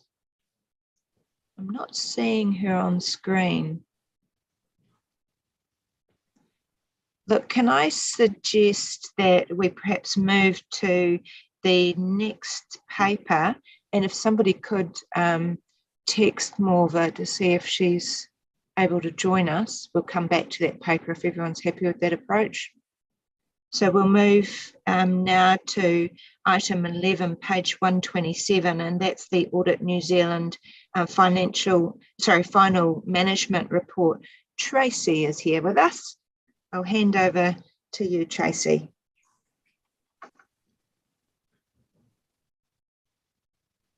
You're off mute. There we go. Oh, are you having some problems there? We can't hear you, Tracy. You're off mute, but I can't hear you. Can you hear me now? There we go. Yes, we can. Oh, sorry. Welcome to Zoom. Just as I went to speak, the headphone just went flat in my ear. Apologies. One day I'll get it right. So good morning, everyone. So the paper I'm just talking to you about today is the Audit New Zealand final management report for last year. So this report was a little bit late given the situation we were in with COVID and the timing of the annual report and things like that. So it is a great report from my perspective. Obviously a few highlights and new additions from the Audit New Zealand team, but definitely nothing surprising that came out when we got into the actual formal report. So with that, I'll be happy to take any questions that anyone has on anything in particular. Okay, can I just confirm, have we got anybody from Audit New Zealand on the call with us today? So many names Clarence there. was coming, yep. So Yes. sorry, I was about to text him when Morva was doing her report, so I will just let him know. Sorry. If you could, that would be good. And if he could have his camera on, and then it's easier for me to see given the number of participants on the screen. Sure. Right, so just while Tracy is texting Clarence, have we got any questions from the committee on the management report? Audit New Zealand's management report? No. I've got a couple of questions. One, I just wanted to clarify, and Lance did cover that in his report, but the plan for this year's annual report, it's unlikely that we will have that signed off prior to the election. So the plan, can you just reiterate the plan just so we're all really clear on that, Tracy? Do you want me to talk about it in this paper or the next paper, which is specifically on the plan? Sorry, yes, that is a separate plan. I've got those notes all in one on my page, but actually they're separate papers. Thank you.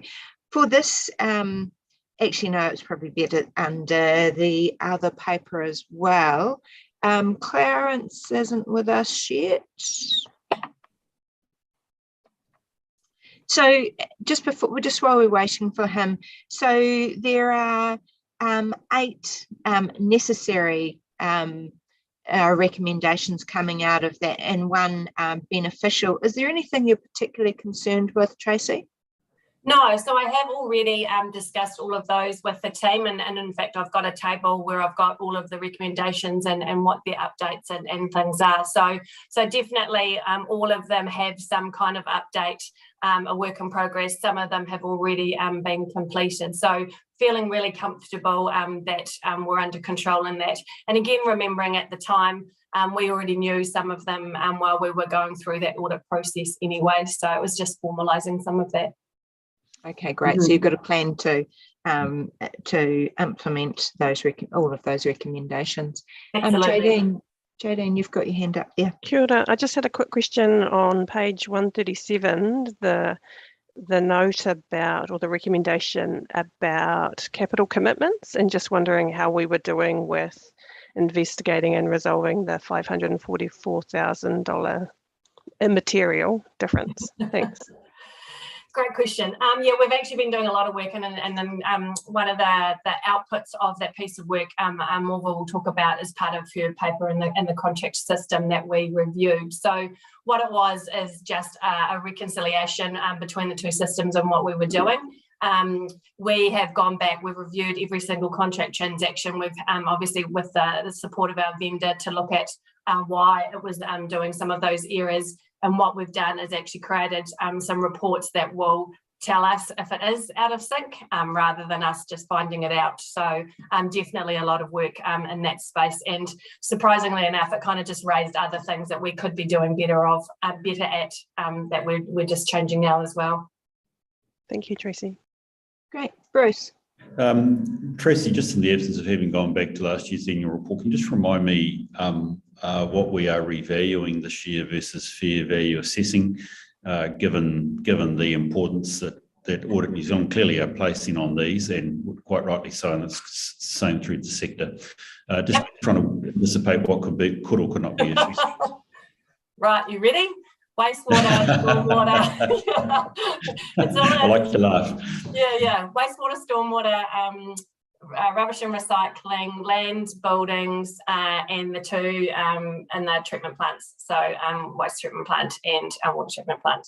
So I think there's about 7, I think, that we're doing. So yeah, quite a lot of work this year. And land and buildings, again, it is just one of those things that we seem to have been doing year after year after year, just because of the nature of the valuation going up each year. So definitely, yeah, all the waters are coming in this year.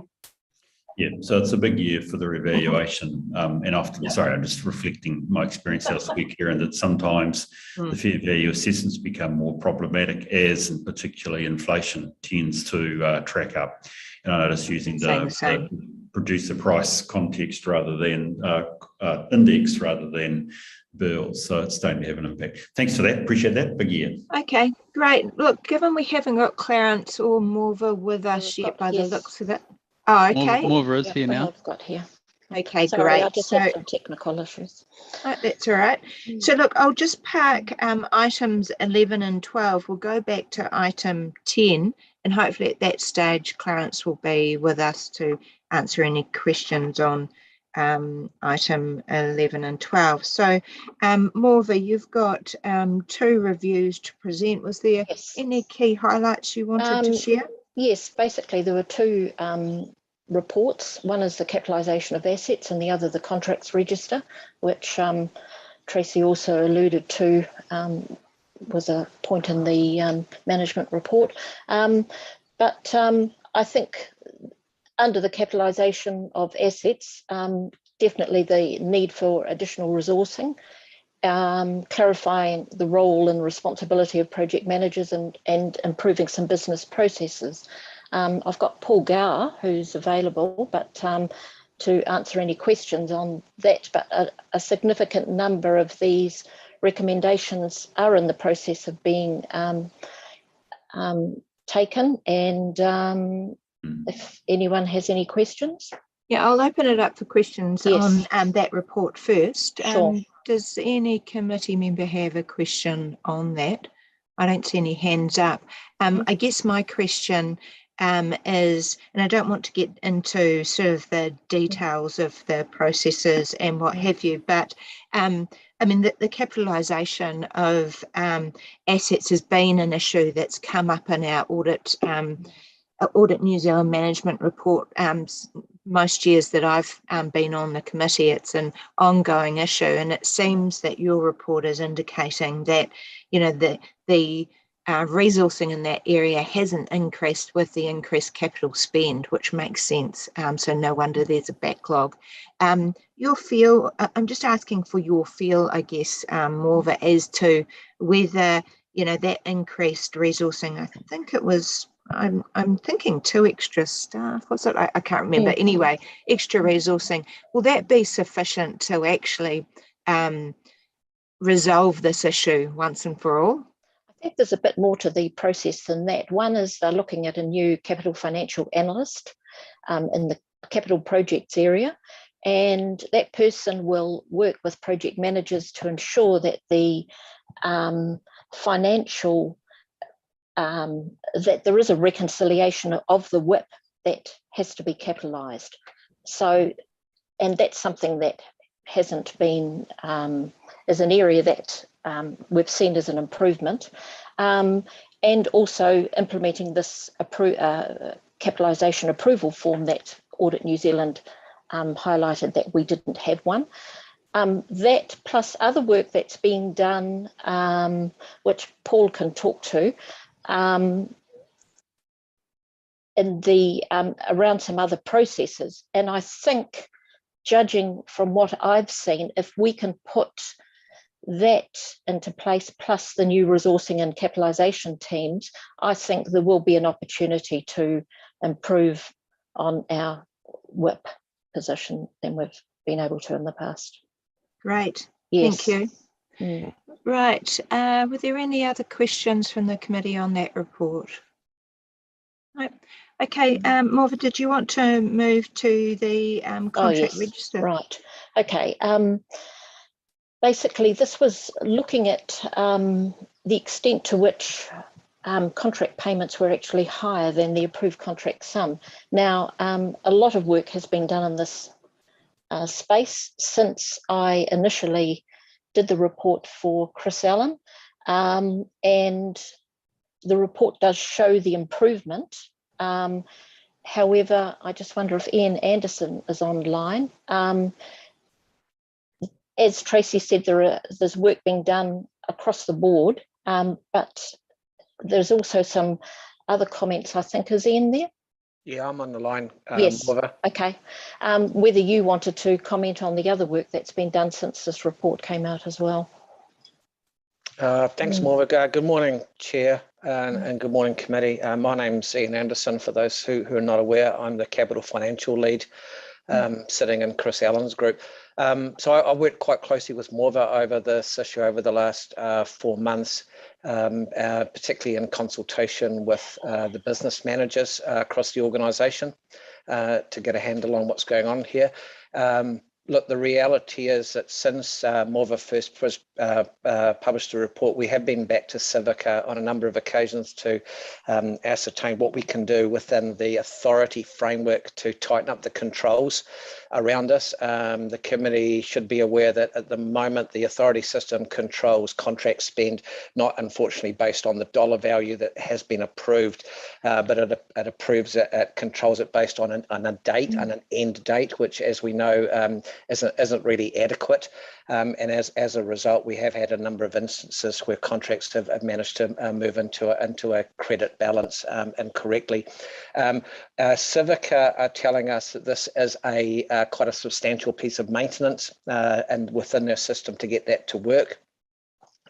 And so what we've done is we're implementing internal controls around contract payments, both for physical works contracts and for PSP payments, to ensure that there's greater control around the actual authorisation at the payment time, that the project manager is reconciling the payment back against the approved contract sum, against the balance within the contract register. And just to be clarity, the contract balance within the register is accurate. We did have some data integrity issues with that, but a lot of work's been done tidying it up. So they do have confidence that the value they're seeing there is in fact correct. And then they'll measure that against the approved contract sum and ensure that the payment will not exceed. And only if that documentation is completed will accounts payable and procurement proceed with actually releasing the payment to ensure that we're never in a situation where payments are made that will take us above the approved contract sum without the appropriate delegation being in place. So can I just summarize what I'm thinking I'm hearing there? So you're saying that there's an issue within authority that allows payments above the approved contract sum to be authorised. You're working with the software provider, but in the meantime, you've got a workaround where those payments require approval. Correct. Okay. I'll open it up to the committee members if you've got any questions on that report. Look, I couldn't get a great feel from your report, Morva, as to, so I understand that you did an initial review. There were some, substantial sort of overpayments indicated in the system. There was some more work done to update the system for variations and what have you that hadn't been inputted, but there still seemed to be a substantial sum above what was effectively approved and the approved contract sums. And I don't get a feel for whether those payments have been approved or whether, for instance, some of them might have been fixed sum contracts and overpayment might be recoverable, for instance. Did you look at that aspect? I think it's some extra work Ian's been doing, Ian, on the work on that schedule that I've since the beginning of March. You were going to look at some of those other payments that appear to be over the approved contract sum. Yeah, so sorry again if I've interpreted your question correctly. Look, we haven't. We still do have a number of contracts sitting in the system that appear on the surface to have exceeded. We've ascertained that they're falling into two major categories of problem. Either one, the variation has been approved but hasn't been logged in the system, and so the approved contract sum's not right, and those are being corrected actively. We do have situations where the odd occasion where the contract has genuinely exceeded approved contract sum. In those situations, we're obtaining retrospective approval to get the contract sum back in balance. At no time have we found any instances where budgets have been breached. This has simply been a procedural issue we've had to work through.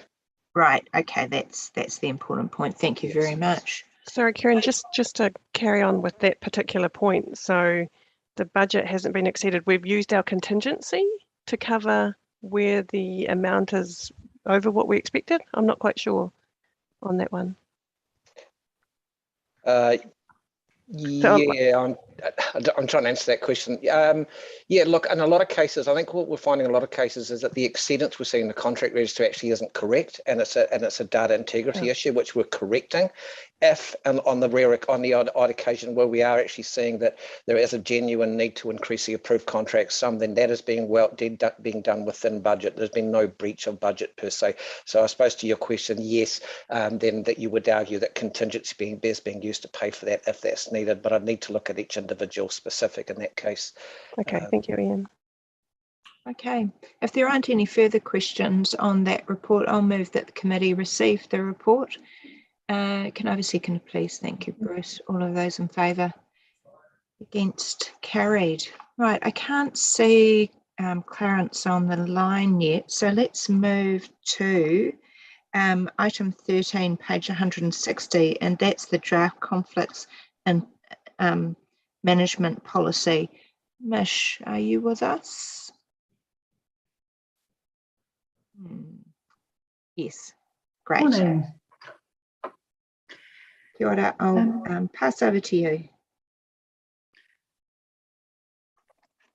So we've been working with Dan's team on the review of the conflict of interest management policy. The information that we've got for you today is around the draft, and we've attached a clean version and a tracked version so you can see the changes that have been made. The main changes that have happened, just a moment if I can get to the policy.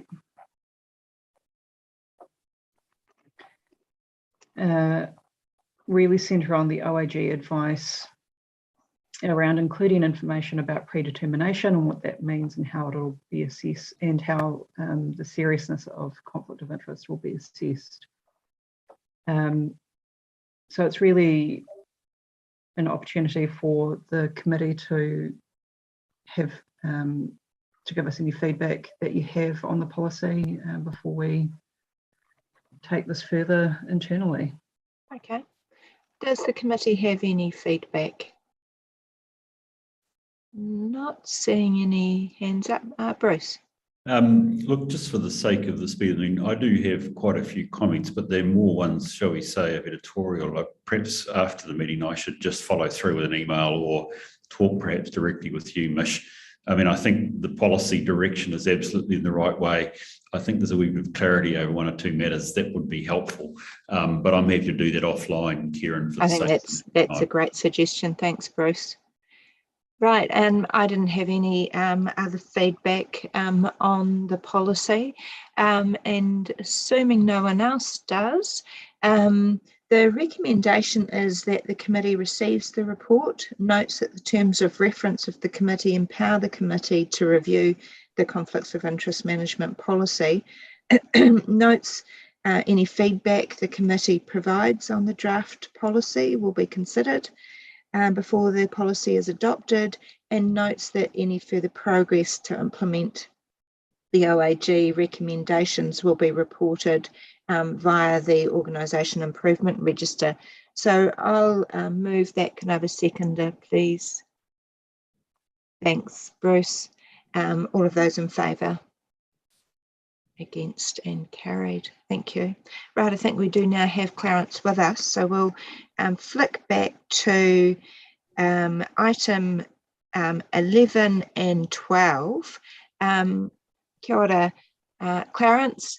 We have been through the through your management report. Unless there were any particular items that you wanted to cover in that, we'll move to the planning update for this year's annual report. Was there anything in particular you wanted to highlight in your report, Clarence? Thanks, Madam Chair. So nothing specific. I think the big thing there's, I mean, if you take it as read, so it's pretty much the IT stuff, and then the other big thing that was highlighted is the improvements that we recommend on the revaluations and the property, plant and equipment processes. And we've had some planning meetings with the team and trying to work through how we can do that better. So yes, there's nothing more than that to highlight. Okay, Great. And just before we move to next year's, well, this current year's planning, can you just give me an update on where we're at with this 2021 audits for the CCOs?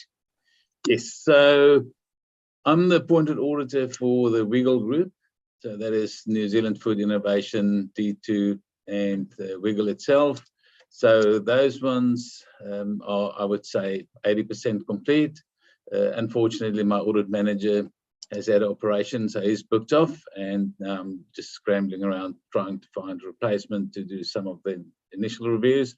But the plan is to get that done by the end of April, which is the statutory deadline. For the airport group, David Walker is the appointed auditor. I know that he is struggling getting people in to get all the work done. Managers have been appointed to help out on those reviews and to get the work done, but it's to find the right people to actually get that done. So again, the aim is to get it done by the end of April. At the moment, I would say that's at risk. Not ideal at all. Not ideal at all, but it is definitely a focus, and we are working through our national resourcing to try and find the right level of people to actually do the work. You don't want to throw anybody at a job. It's better to get the right level of staff to do the work. So can we just think through the implications of that? Not only is there the risk of not being compliant with the statute, but I'm also wondering what happens if those audits aren't complete by the end of this financial year? So the aim is still to get it done. But there is a risk, yes, as I said. So we are behind. That's and I mean when we get to the planning as well. So from Audit New Zealand and the audit profession as a whole, there's a lot of additional recruitment drives going on. There's even extra allowances for people coming in through a speed up process to get resources in. Audit New Zealand have been allocated I think it's 22 places to fast track getting people involved. We are recruiting as fast as we can. Again, if we get new people coming on board, it takes a while for them to get used to the legislation, especially in the local government sector in New Zealand. It's quite specific and quite unique. They can't take the basic principles of auditing is the same, but it's you need the right level of staff with the right experience to lead audits. Okay, thanks. Right, let's move now to the annual report 2022 planning update, which is on 158. Tracy, was there anything you wanted to highlight in that? No, just obviously, as Clarence has just alluded to, already behind with our CCO audits, and so planning for this one isn't where we would obviously all like it to be. So we are still, and we will work with Clarence on what that looks like. From an internal perspective, my team knows, I guess, what we need to do.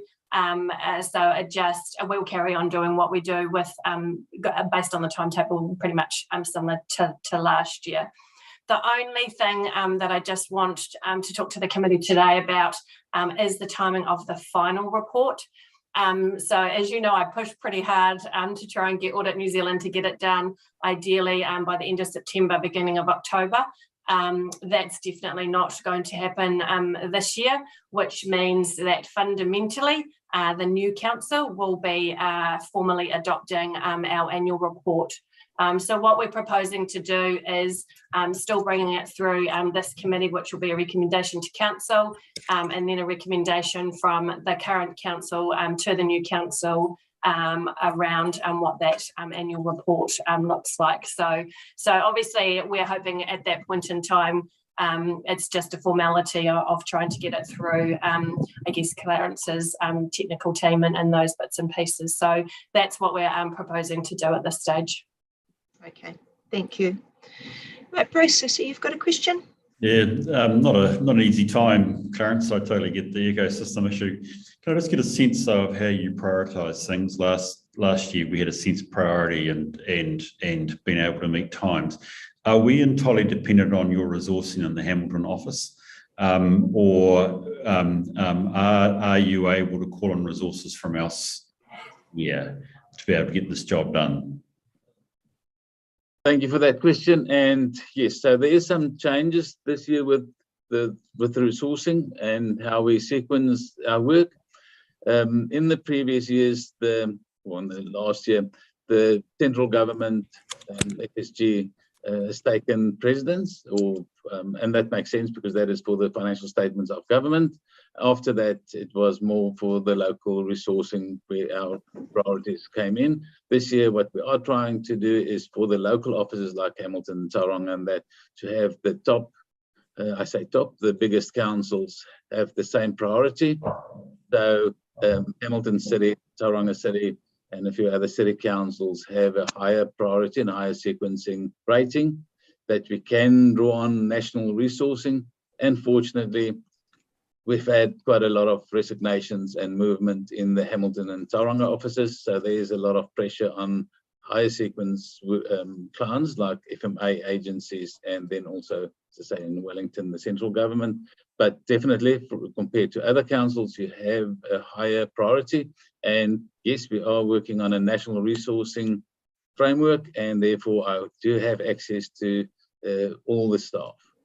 If anybody is resourced on a lower sequence job or lower priority, I can request that person to come on site. I know that's a long... There's not enough in the system for that prioritisation of Hamilton to enable the audit to be done on an earlier basis. So what we're doing at the moment, in this week, we have all the managers resequencing all our work. We've been working with Tracy and the team to see when they will be available to actually receive us, because the risk is if we arrive on site and there's holdups that we have to pull out and we can't complete the audit. So we wanted to make sure that Hamilton City will be 100% correct or ready for us, so that we can well, hopefully correct as well, but be ready for us so that we can come in, finish the audit, and then issue our opinion. The timelines that we are working towards at the moment, if I can get the right people, is to get it done in middle to late October. And I don't want it to go into November or December, but at times, if there's slippages, that's inevitable. I know our technical team and everybody works to the statutory deadlines, which is the end of December for this year as well. Okay, thanks. Jadine. Kia ora, Clarence. I'm not advocating this, but I'm just wondering from a prioritisation perspective whether there are fundamental things that will be covered in the audit and some nice to haves might actually be deferred, and whether that's going to have a potential impact on audit fee. Kia ora. So unfortunately, when we do an audit, we have to do everything. When we do prioritisation on specific account balances will be if you're a subsidiary of a bigger entity and you need that for consolidation or for clearance. Let's say Hamilton was consolidated into the financial statements of government, then we would have looked at all the material balances and then come back and do the rest later. Unfortunately, you're a standalone entity and we have to do all the material balances as well as the non-material balances, with a focus on the bigger ones, but yeah, the total audit must be done in one go. Yeah, thank you, Clarence, because sometimes there's OAG sector specific stuff that we could potentially defer. So I was just checking. Thank you. Thank you. Thanks. Okay, if there aren't any further questions on those two reports, I'll move them both. So I'll move that the committee receive the Audit New Zealand final management report 30 June 21, and that the committee also receive the annual report 2022 planning update. Can I have a seconder, please? Thanks, Jadine. All of those in favour? Against? Passed. Right, let's move to the organisational improvement register at 179, and I'll invite Morva back if she's with us. Thank you. And this report also includes the Waka Kotahi review and the MB assessment regarding restricting access to pools and the building warrant of fitnesses. Was there anything in particular you wanted to highlight in this report, Morva? No, but if anyone has any questions, we've got people who are able to respond to both of those reports. Okay, right. I'll open it up to the committee. Rather than getting into detailed operational items in order to allow us to finish this part of the meeting by 12, we'll just focus on the high-level assurance items. I'll hand it over to you, Bruce, for a question. Yeah, look, it's part of the strategic risks around compliance. And more, I just want to get any sense of the scope, or rather perhaps even the ability of MB to be doing these reviews. What's their mandate? I'm not complaining about them because they're good areas, but I'm just interested to know what their mandate is to do it, please, because it's affecting us in terms of time, blah, blah, blah, etc. Yes, perhaps Corey could actually respond to that. Yeah, I'll do my best. That's a great question. Something that we posed at the time as well. This was the first of what we understand to be some regular reviewing that MB is proposing to undertake. We were surprised to hear that they've actually set up a team within MB to actually undertake a lot of this work. So within the reports, they've identified some delegations under the CEO of MB to be able to come in and carry out any reviews that they see necessary or fit to ensure that the legislation is being followed as intended. This was only a trial of what they are anticipating being a greater piece of work, as I mentioned before, but their ability, I guess, to enforce in any way is still a question. So probably didn't really answer your question terribly well, but they appear to have the ability under the CE's delegations to carry out reviews. What the end result of those reviews or the follow-up action and enforcement is still unknown at this time. Thanks for that, Corey. Look, I just want to watch that with interest just to see how it goes, but I appreciate otherwise there's useful information here. Thank you. Sure. Jodine. Further to your point, Bruce, I was more intrigued and concerned about the recommendations for staffing within Hamilton City Council. So we recommend you have an additional couple of staff members here to cover these types of activities. So I guess to Bruce's point, I'm quite keen to see where this role is moving forward, because if we don't have that staffing put in place and that recommendation sits there, what is the impact of that? And the other point that I would make is that I thought that we agreed to voluntarily do this because we saw some benefits from a customer service perspective, but to me it felt more like a compliance perspective. Yeah, that's just a comment. No response needed on that one. Kia ora. Yeah, I'll refrain from responding to that, but great observation. Thank you. So in response to the staffing, it's a really complicated space, and respecting Kieran's point, I won't get into the operations, but the necessity, I guess, for MB to come in and do the on-site audit was something that we actually requested in negotiation with them so that they could understand how the operation actually undertook the tasks that they were questioning the resourcing around. This is the first time that this piece of legislation had come into force. So up until the point of 2017-18, there was no requirement for councils to inspect pools. So the first thing that we had to do was actually identify pools to go and inspect them. Some of them were consented, some of them were unconsented, some of them were brought the day before from a supplier of sorts that wasn't compliant, but may have been put up in a council property or in their own property for their own leisure.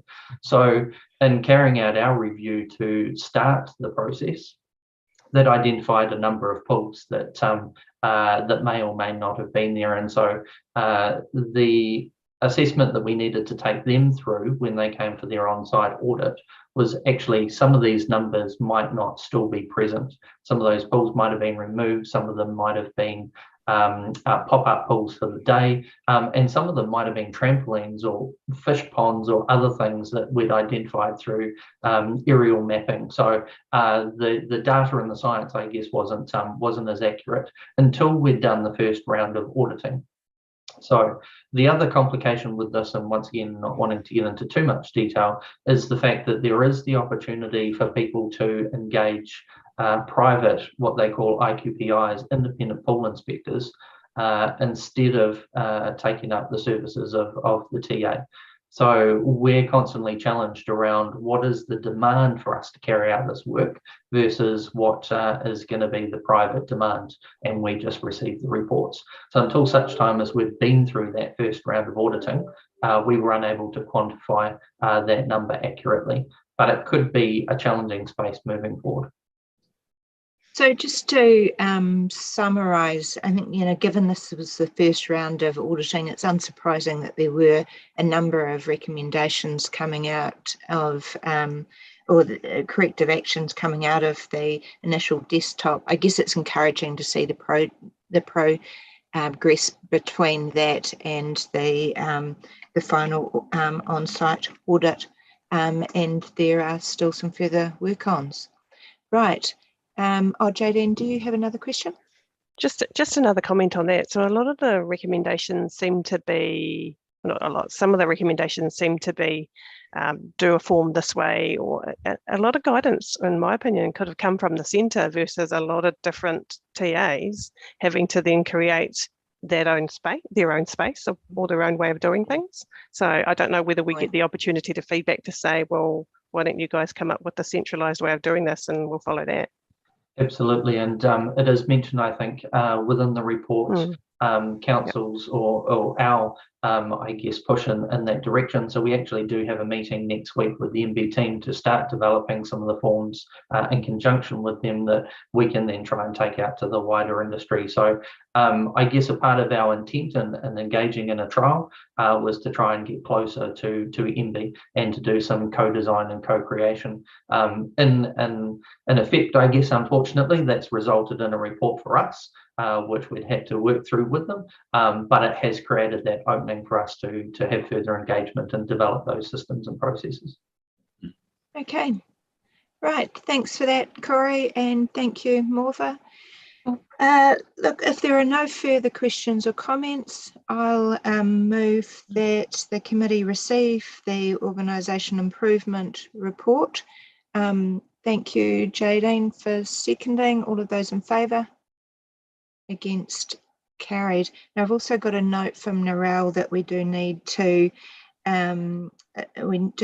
receive item 11. I tried to streamline the process. You have done that too. Yeah.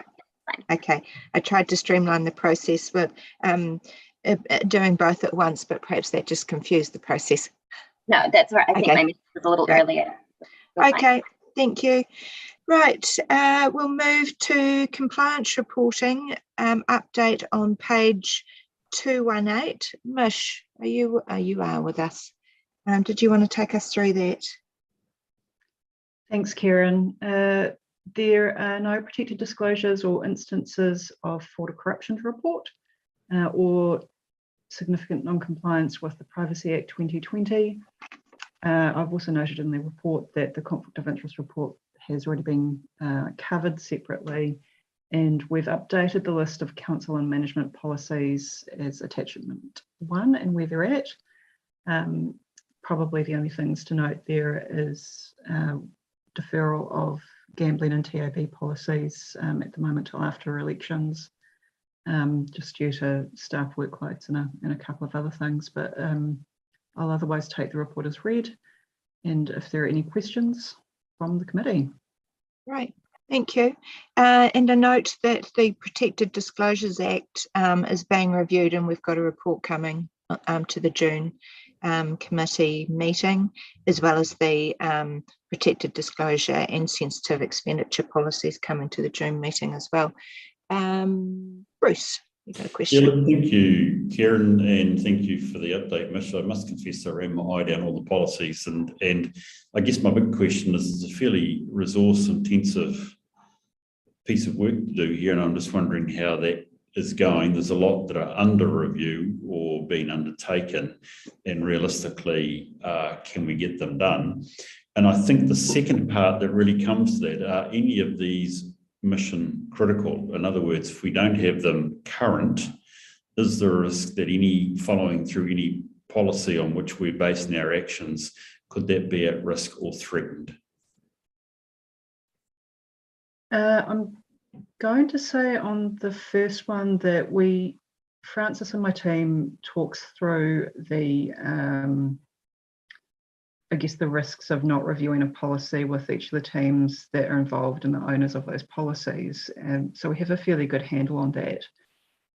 The general, my view is that in general, we should try and keep to our legislative timeframes. I'm a lawyer, so doesn't sit well with me as part of my profession. But in terms of taking a pragmatic view, what we do is we look at the profile and the risk of not reviewing the policy. Doesn't apply to absolutely everything we have, but there's this general, if you don't review it, then you can, there's nothing really bad happens in terms of legislation for 2 years from the review date. So we take that into consideration. Taking the gambling TAB policies, for example, we don't get a lot of applications for these types of venues. When we do reviews of something like the gambling, with any of our harm related policies, they do attract a lot of interest, but in terms of managing the activity in our community, there's not a lot of risk around deferring the review. So those are the kind of things that we look at when we're looking at when we review a policy. The teams will also give us feedback at the time about their ability to meet the reviews, and if they don't have the resources in-house, we support them, but they will also look at getting external resources to help them with reviews if needed. So to date, I haven't had any issues, but that obviously doesn't mean that I won't have some in the future that I'll need to manage. Thanks for that, appreciate it. Sorry, Misha, probably a little bit further to what Bruce was mentioning, whether it's helpful to have some kind of RAG, red, amber, green status on some of the policies, just so when you run your eye across it, it's immediately flagged that needs action right now. A second point that I would raise in relation to the policies that sit with the Strategic Risk and Assurance Committee, as an example, the compliance management policy is next due to be reviewed in 2 days' time, and it currently sits as current. And because there's a long lead time, I guess, in terms of the reviews, I would have expected all of the policies that sit under the SRA to be under review. But coming back to Bruce's point, that depends on the resourcing that's available. So those are just comments. And then I'd like to get a sense of, with protected disclosures and also with fraud, is whether they're not being reported because people know everything about it and there's nothing happening, or whether some people don't know what they need to do in that space and therefore we need to do some kind of engagement or comms piece. Kia ora. Thank you. I will ask the team to add some colour to the table so that it's easier for you to see whether where you need to focus your attention. We'll do that for the next report. Thank you for the feedback. On protected disclosures, I can say that we have got some training happening this afternoon for the key staff who and other members who have to, I guess, be involved in protected disclosures when they happen. We've also looked at adding to our induction program an explanation of what protected disclosures mean, so trying to give that some more profile. And I do have planned for, oh gosh, hopefully sometime this side of July, a protected disclosures week, so adding some more profile to it that way. So doing some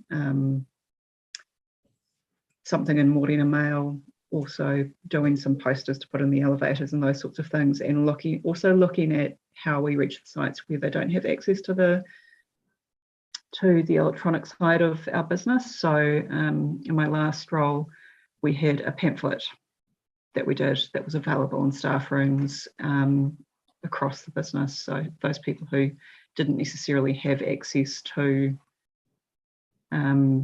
our online tools had good access there. So we are looking at that, and we're well supported by David and Lance in trying to raise the profile of protected disclosures.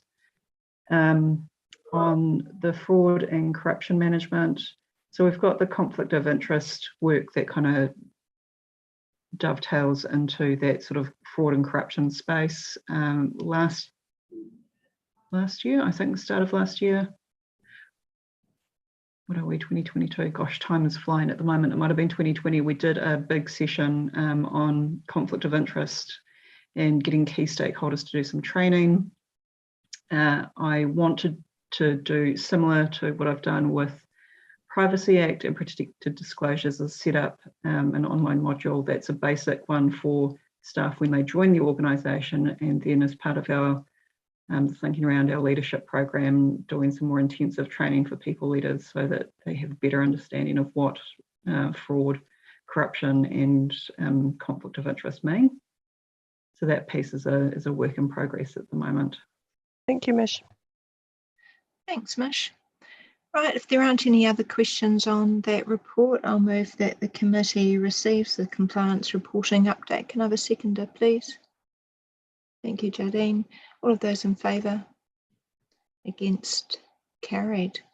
Right, that moves us now to the draft schedule of reports for Council and Committee 2022 on page 227. Are there any questions on that report? It's more for information.